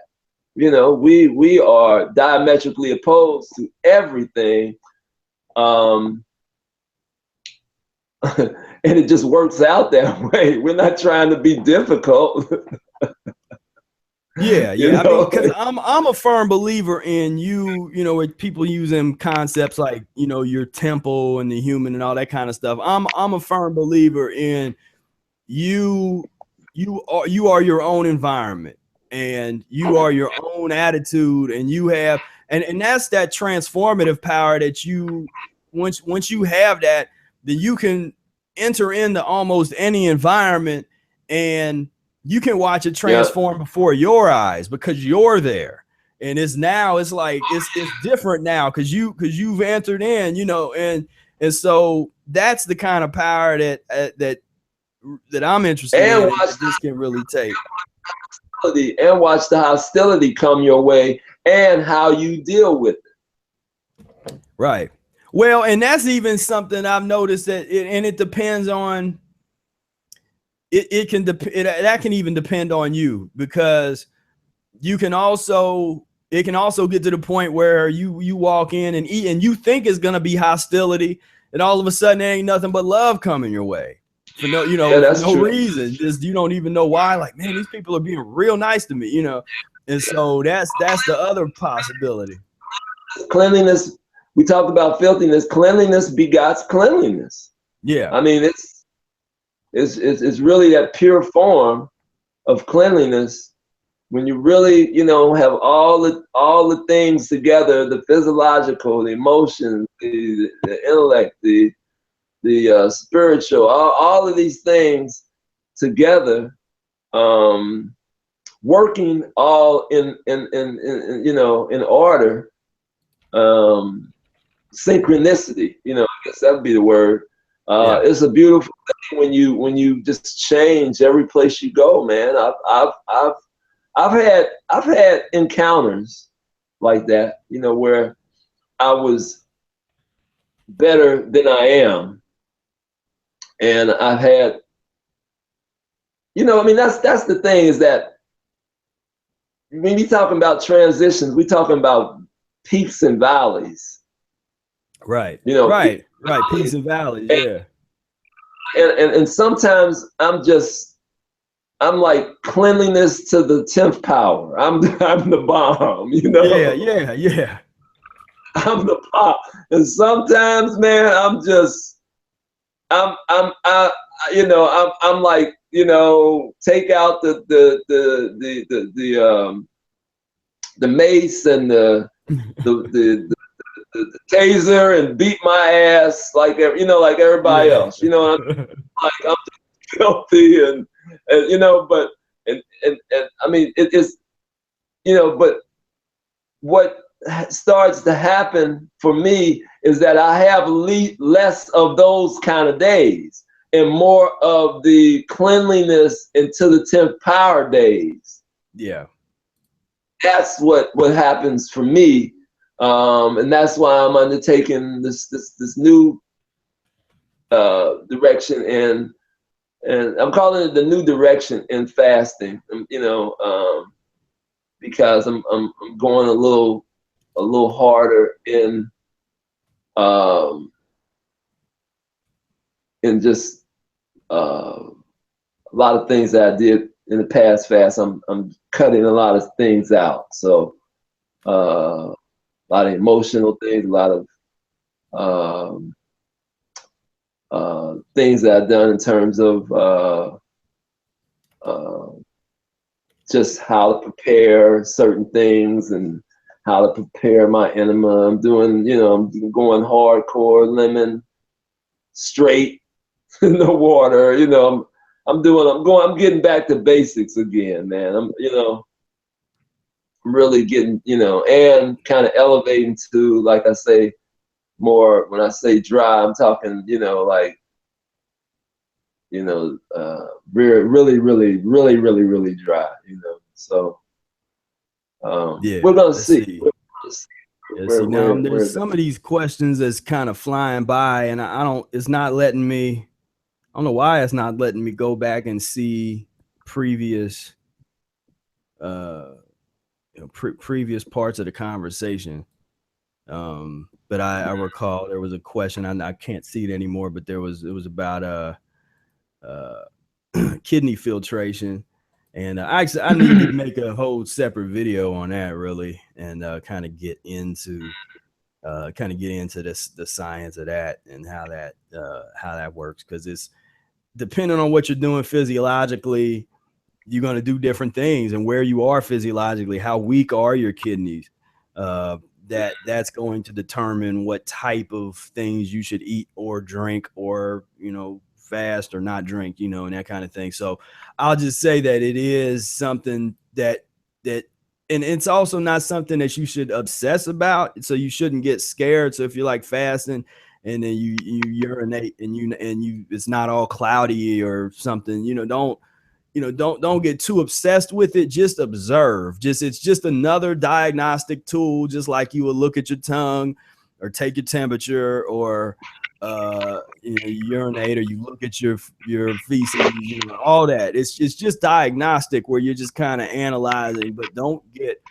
too obsessed about that. But in best circumstances and situations, is good when you get that cloudy urine, because that mucus, you can go online and look at, type in like kidney filtration, and you can see all the pictures of people holding up their their urine, where like the whole bottom is just like slimy mucus, that cloudiness, that once it settles, it gets all that mucus, and Ehret mentions that. Something that happened to me this was years ago, but I always remember it. I think it elevated me to, I remember when you're talking about the urine, and I remember I was doing a lot of honey and lemon. This was way back, man, in the 80s. Mm-hmm. And I noticed when I would I would urinate, and even it was almost like an oral slick. Yeah, honey would separate, and that's why I'm not a proponent of honey. Like, a lot of people use it and try to, but I'm not totally against it. But I just remember that, and I stopped. I was like, wow, it's like an oil slick. Mm-hmm. And it was like totally separate from my urine. And I was like, wow, they can do that. Like, yeah. I mean, it would be broke down. It's not being able to be broke down.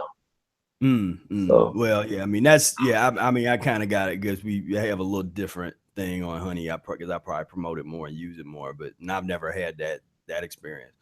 But but yeah, I'm not promoting it. I think that it can be used. I don't use it at all. I mean, there's a lot of things I don't promote, that I, like with herbs, and I know you and Sister Decor use the herbs. Yeah. I don't use herbs. I mean, unless I'm putting them in my salad. You know what I mean? Yeah. Or I might use them on the external use, like a cut or something, or externally. But I'm all about the elimination.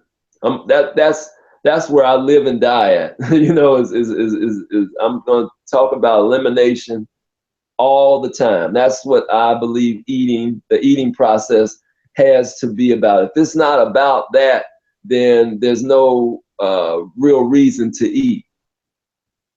If you're not trying to eliminate it, or it doesn't have eliminating properties. So that's, okay. All that's right. kind of keep rolling. We got a couple more questions here. See, one question. This is Ronka. What happened to my little blue box on the top of my picture hanging in the wall behind me? it used to sit on the right corner of my Great little right by. in a minute. All I got to do is get up there. So Yeah. There's some mucus-free art that I'll be featuring back here soon. So get the fill of my Daniel Boone. Take a selfie right now. That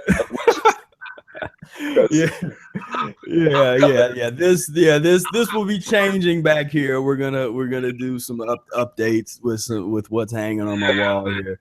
But the little it's actually in the other room. I got it in my other in my study. I moved it because I think it fell down or something, and I was in here cleaning because I kind of redid my whole room in here because we were gonna be doing some rehearsals in here, which we will eventually. But so I kind of cleaned in here and reorganized, and I think that might have been when I took it out of here. Let's see what. Okay, this is kind of a taboo topic for us, but this is the question. So, what are your thoughts on urine enemas or urine therapy? Oh man, hand that off to brother. Piss on it. Now that's what we are not in any way, shape, or form advocates or proponents of urine therapy, using urine for anything. How is waste supposed to help you wait? How it's supposed to help you eliminate? That's just the dumbest. That's the only way I could see that even being something that I would consider is if I was in a desert, walking across the desert and there was no liquids, you know what I mean? I had to keep regenerating from that, then maybe, but as far as some healing process, that's the dumbest. That's just dumb, man. I mean, to even test that would take a lot of like that's the kind of shit. Excuse my language. That's the kind of shit when you see people, bungee jumping and shit. Like that kind of like what the fuck is why would you? Next question. All right. That was so. Brother Air's not a fan. No, that's just stupid, man. Right. Urine. What about therapy and shit? No, that's the thing. That's because that's the comparison I make. Because people, I've been told that I'm real closed-minded because I won't consider urine therapy. And then I'm like, well, what about the new feces therapy that came out where they give people little pills of feces of people that had good gut bacteria, and they give it to you, and you take the little pill of feces, and they shoot horses, don't they? Yeah. So all right. So we will. So but thank you for the question about that. But yeah, that is kind of a little taboo. That's one of the few things. Put him out of his misery, him or her out of her misery. Just no. We're kinder, gentler. I forgot, man. I'm starting this, so I will relapse. So okay. Okay. Let's see. Thank you, Professor. Thank you. Let's see. So there's another question, or no, this is okay. We're talking. Raka was talking about some things she's going through. On the upward spiral seems more like the downward spiral for you at the moment. Just keep on, like you said, it's always gonna come back up. Just keep on pushing. Let's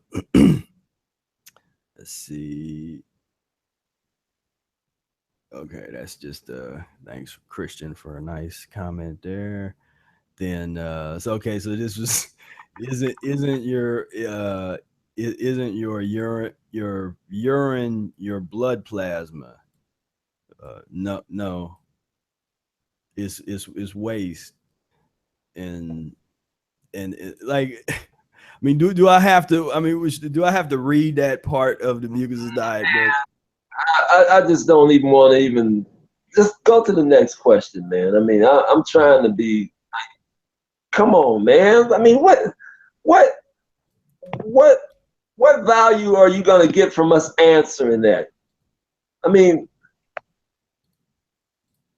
is it your man? Let's go to the next question. All right. You figure that one out on your own, whoever asked that, you know, and if you come up with, you know, and beautiful. Let's see. Michael think.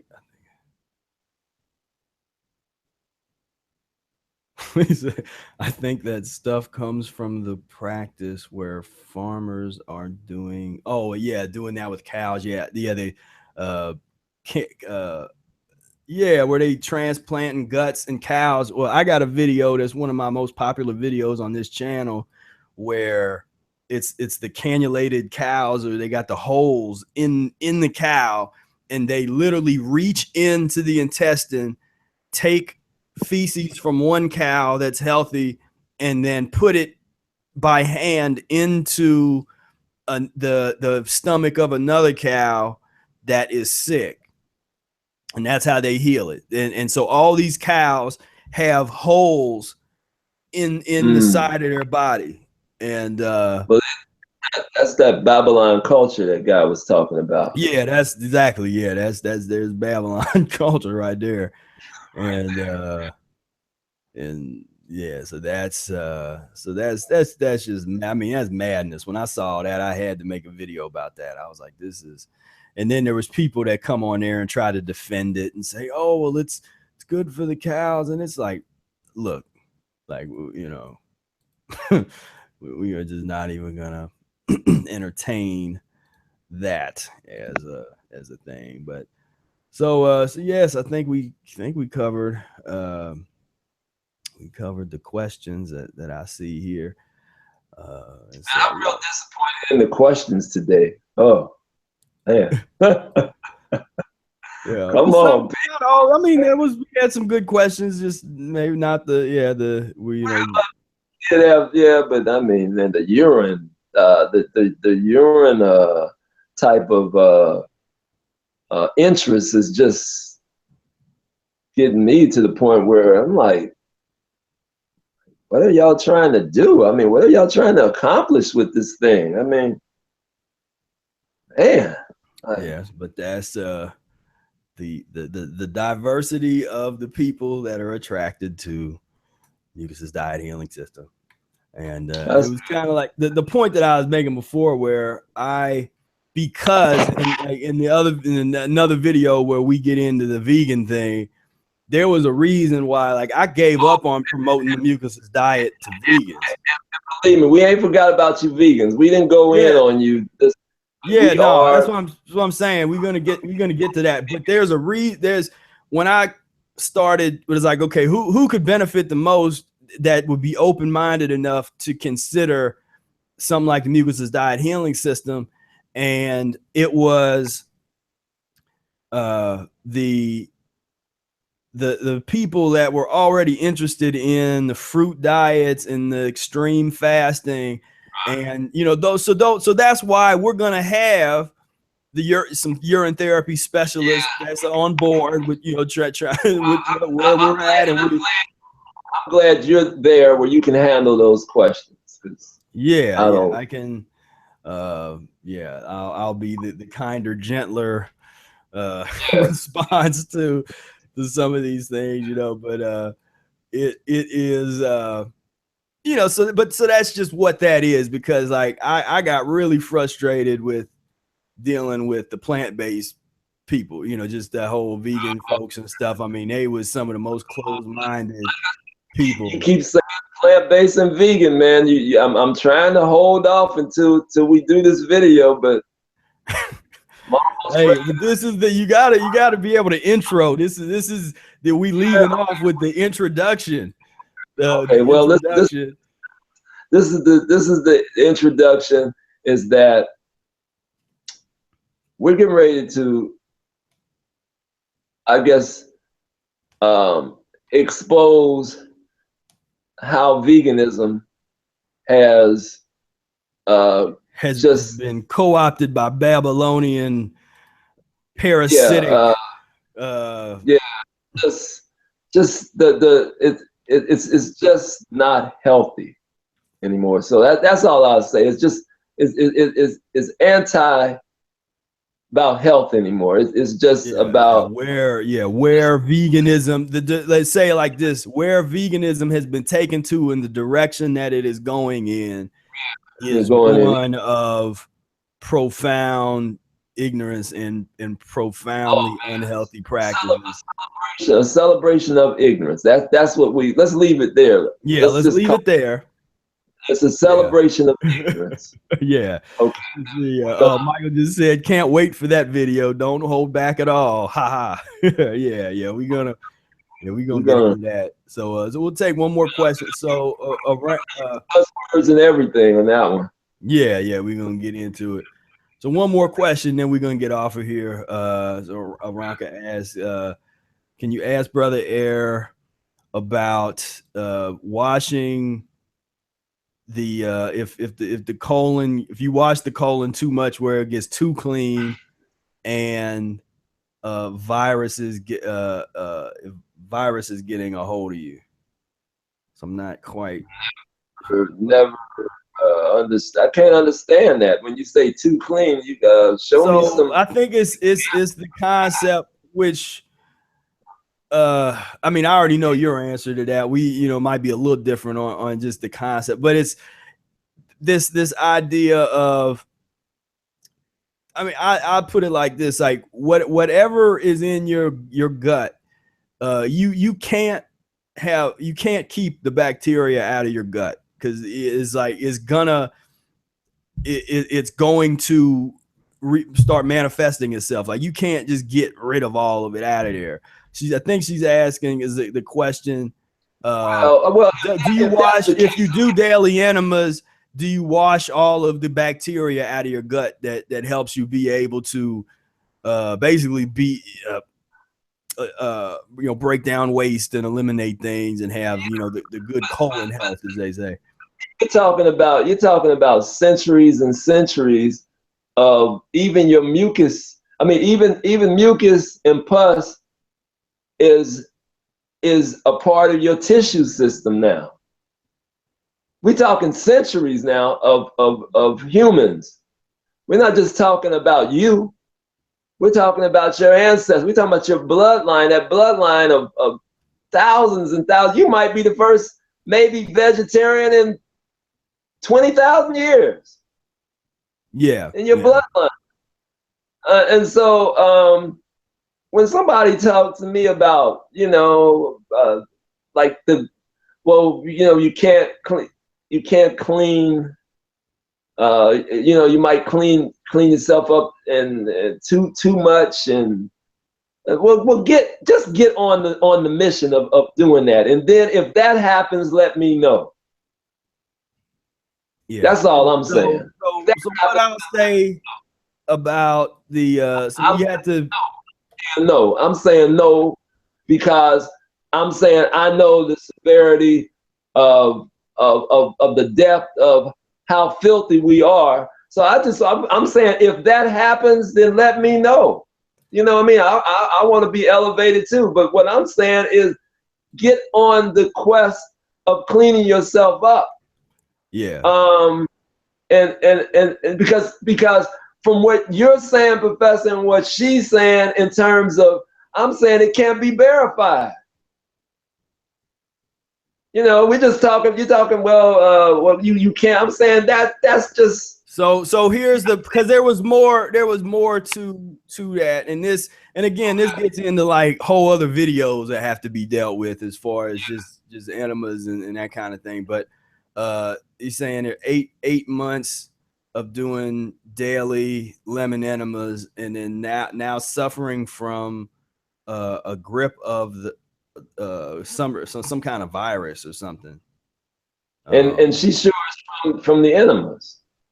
See, I'm saying that's not what she's saying, and I don't want to get too deep into this, because I don't like to get into the recommending things that need to be discussed in consultation settings. And so I'm kind of a stickler about that. I know there's a lot of YouTubers that get on here and they'll tell people all kinds of specific things. I don't know enough about your particular physiology. You know, I don't answer questions about people's individual stuff until I know like the history of their eating habits, the ailments that they're going through right now.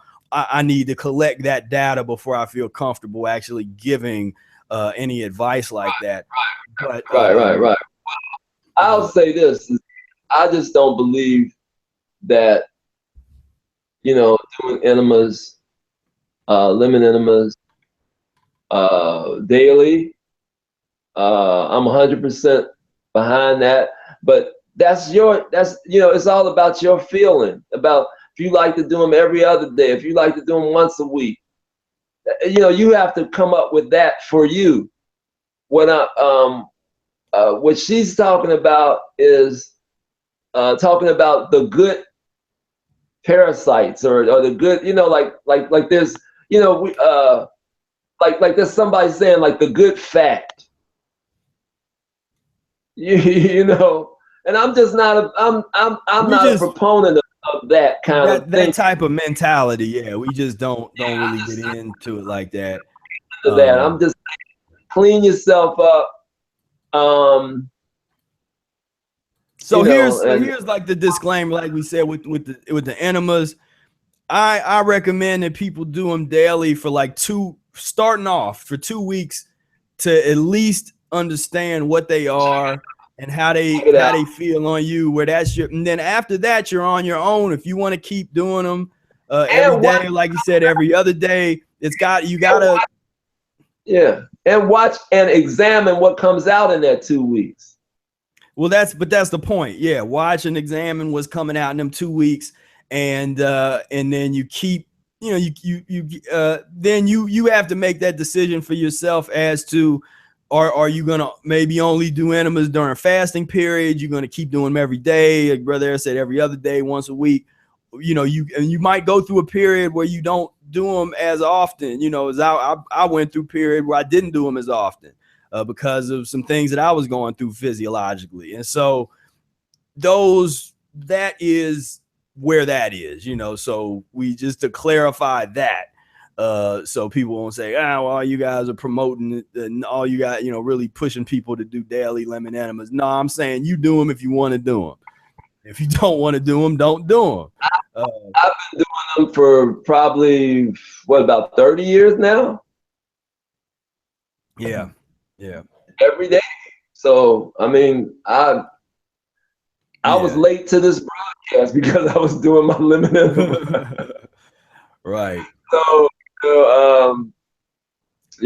So I mean, I will, but Aranka, if you ever want to get a little deeper into that, because they then mentioned, you know, dealing with like the shingles, herpes kind of stuff, you know, those are things that you can fast on out and fruit on out. You know, there's things that you can do to, you know, I don't know. Man, practice the healing system.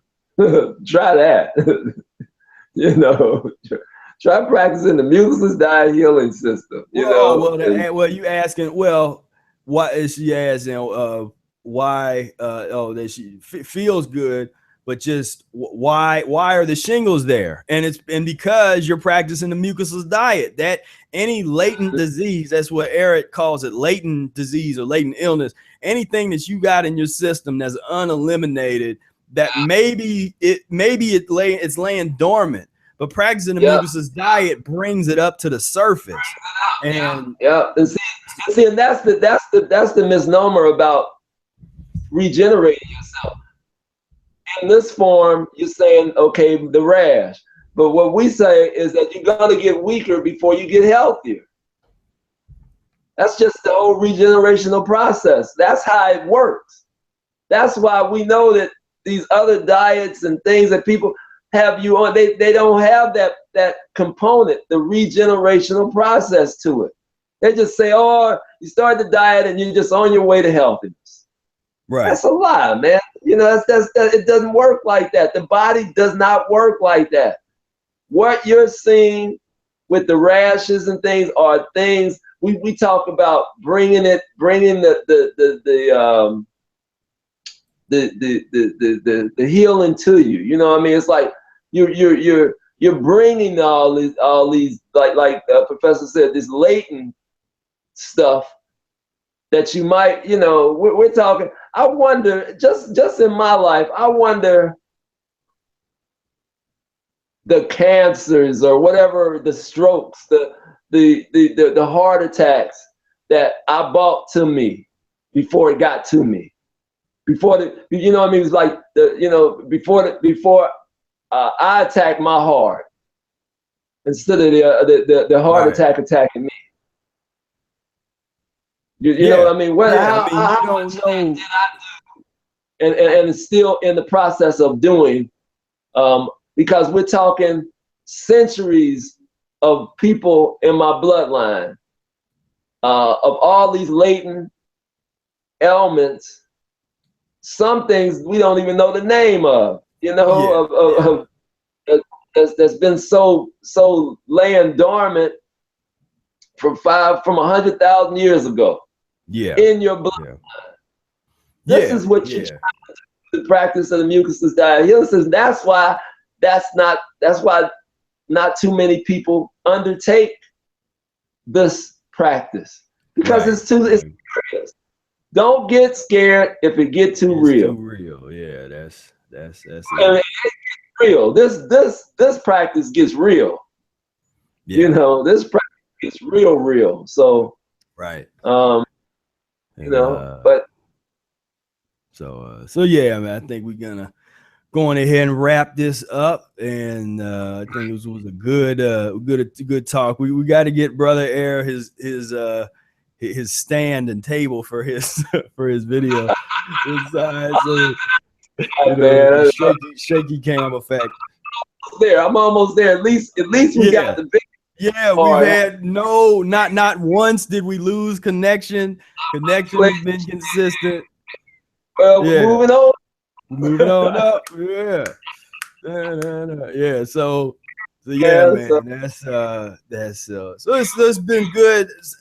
Because I just wanted to check in with folks and let folks know there's gonna be some stuff coming at you. I'm trying to get on a consistent schedule in terms of and in fact, let me bring it up so I can announce this and tell you what to expect, and you can kind of hold me accountable to it. And I don't know how long I'm gonna do it. Might not be indefinitely. I'm at least gonna do it for the next couple months. But I'm gonna try to put a new blog post published on Sundays.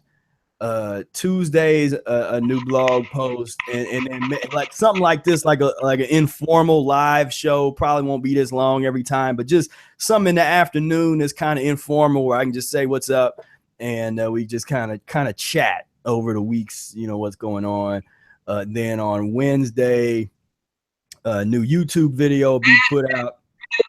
And me and Professor will be doing more together. Yeah, a lot more radio interviews and a lot more live things together. We'll just be together.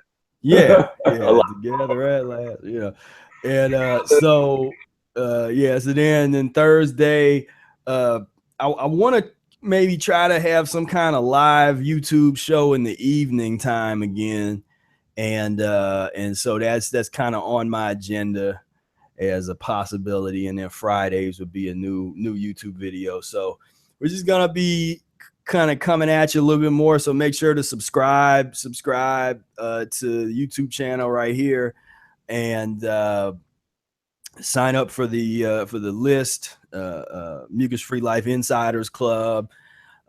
Just get plugged in, and in the group. We actually had a thing. Now, if you're trying to join the Facebook group, send me a message. Go to mucusfreelife.com and go to the contact tab and send me a message saying, hey, can you let me in the group? Because sometimes it takes me a while to get around to, and I had to kind of look at who's asking to join the group, because sometimes it'll be like spam accounts, or it's people that I can tell are gonna be in here to disrupt the stuff. And so so sometimes I kind of take my time letting people in. And Facebook just did a reset on me, I think, unless I don't think Brother Ehret did it. they basically reset all of my, because there was over 1,000 requests that were to get into the group, and Facebook like hit the reset button, and so all those requests are gone. So if you ever requested to get in the group, then no, I didn't. Yeah, but that's the I first. was pretty sure you didn't do that, but I was just saying you would have been the only other person that would have had access to do that. So I read that Facebook does that sometimes, like, you know, where they just do just stuff like that, where they probably saw that I had some people that had did a request years ago, and they just sat in there, and so they just hit the reset button on me. So if you let me say this to the anonymous donor of the books. They are getting to people, and we've been giving them out and creating little clever ways of getting them. And so once again, we want to thank you for that donation, and we are doing the work and getting the books to the people that you wanted to get them to. So and I'll be so behind the scenes, we're circulating those books, and I'll be doing another some public giveaways real soon. And so that was for those you don't know, we got a very generous donation earlier this year where we are doing some book giveaways, and so that's that is that. So all right, well. Man, okay, so we did one, man, and we didn't pop out or lose anything. I think we've got it on this end, you know. I think I just got to get my apparatuses together. We just got to get you, get a stand, or go down and get you another one of them them little tray table or something, just get some more bricks. And, hook it up, But this was a good step in the right direction. I enjoyed it. We hadn't done this in a minute. We're gonna start doing more. They might just get tired of us, but we're gonna be coming at you. Coming at them, real tough, man. Yeah. Because we want to heal the world. Make it a better place. There are people dying. For the living. Make a better place for you and for me. All right, everybody. Modulation, heal the world. So that's what's up. So into that, everything's good. How are you doing, Professor? Are you all right? I'm hanging in. I'm just pushing, just getting ready for this next push of just getting this content and being inspired to do so, and just seeing that people are really, just after all these years, there really are people that's plugging in, that's interested in what we have to say and what we're doing in terms of Mucusless diet and the transition, and so I'm just trying to play my role and make things that help people better understand this lifestyle and the transition, get the word out there, and just always trying to refine that process, because it's always is onward and upward in terms of what we're trying to do, and because it's always about creating something for others to plug into and benefit from, so that this thing can kind of grow. And so that's where my head is at right now, just ready. I'm in the process of scheduling different meetings and meetups and interviews and all that kind of stuff, so we're trying to take it to the next level. And you got the Spanish and the German stuff going on, so it's things going. Yeah. Stay tuned. Yeah, the Spanish edition of the Annotated Mucusless Diet coming out real soon, and the whole Spanish Mucus-free life community is gonna start happening. You know, we're gonna be instituting that. You got another YouTube channel that's gonna be Spanish language for the Mucus-free life, Espanol. So that's happening. Yeah, the German translation is almost done. It's on its way. And so there's a lot. There's always a lot, and that's why sometimes you see there'll be periods where you don't see us doing a lot of live stuff or a lot of interacting, because there is the behind the scenes stuff that we're really working on. With an eye on the future, but now it's like the future is now, so we getting out here and more music, and we're gonna be coming to your city, man. We're coming, Jack. We're coming. Yeah, we gonna, we're brother coming. Ehret, he's getting revved up for some touring. And coming, man. We got to see the Ashleys and we got to see you. We got to see the Nuquillas and the Nasibas and everybody, man. We're coming, man. yeah, the Tobins, Doug of Oregon, and we're coming to see you, man. We're coming. Yeah. Just pineapples waiting. Right. So all right, y'all. This has been a good session. As always, I thank you guys for plugging in. Thank you guys for the great support. And tell a friend to tell a friend that mucus-free is the way to be. And I thank Brother Ehret for, as always, for doing what he does and being here. Let's do it again real soon. Peace. Yes, all right. Peace, love, and breath.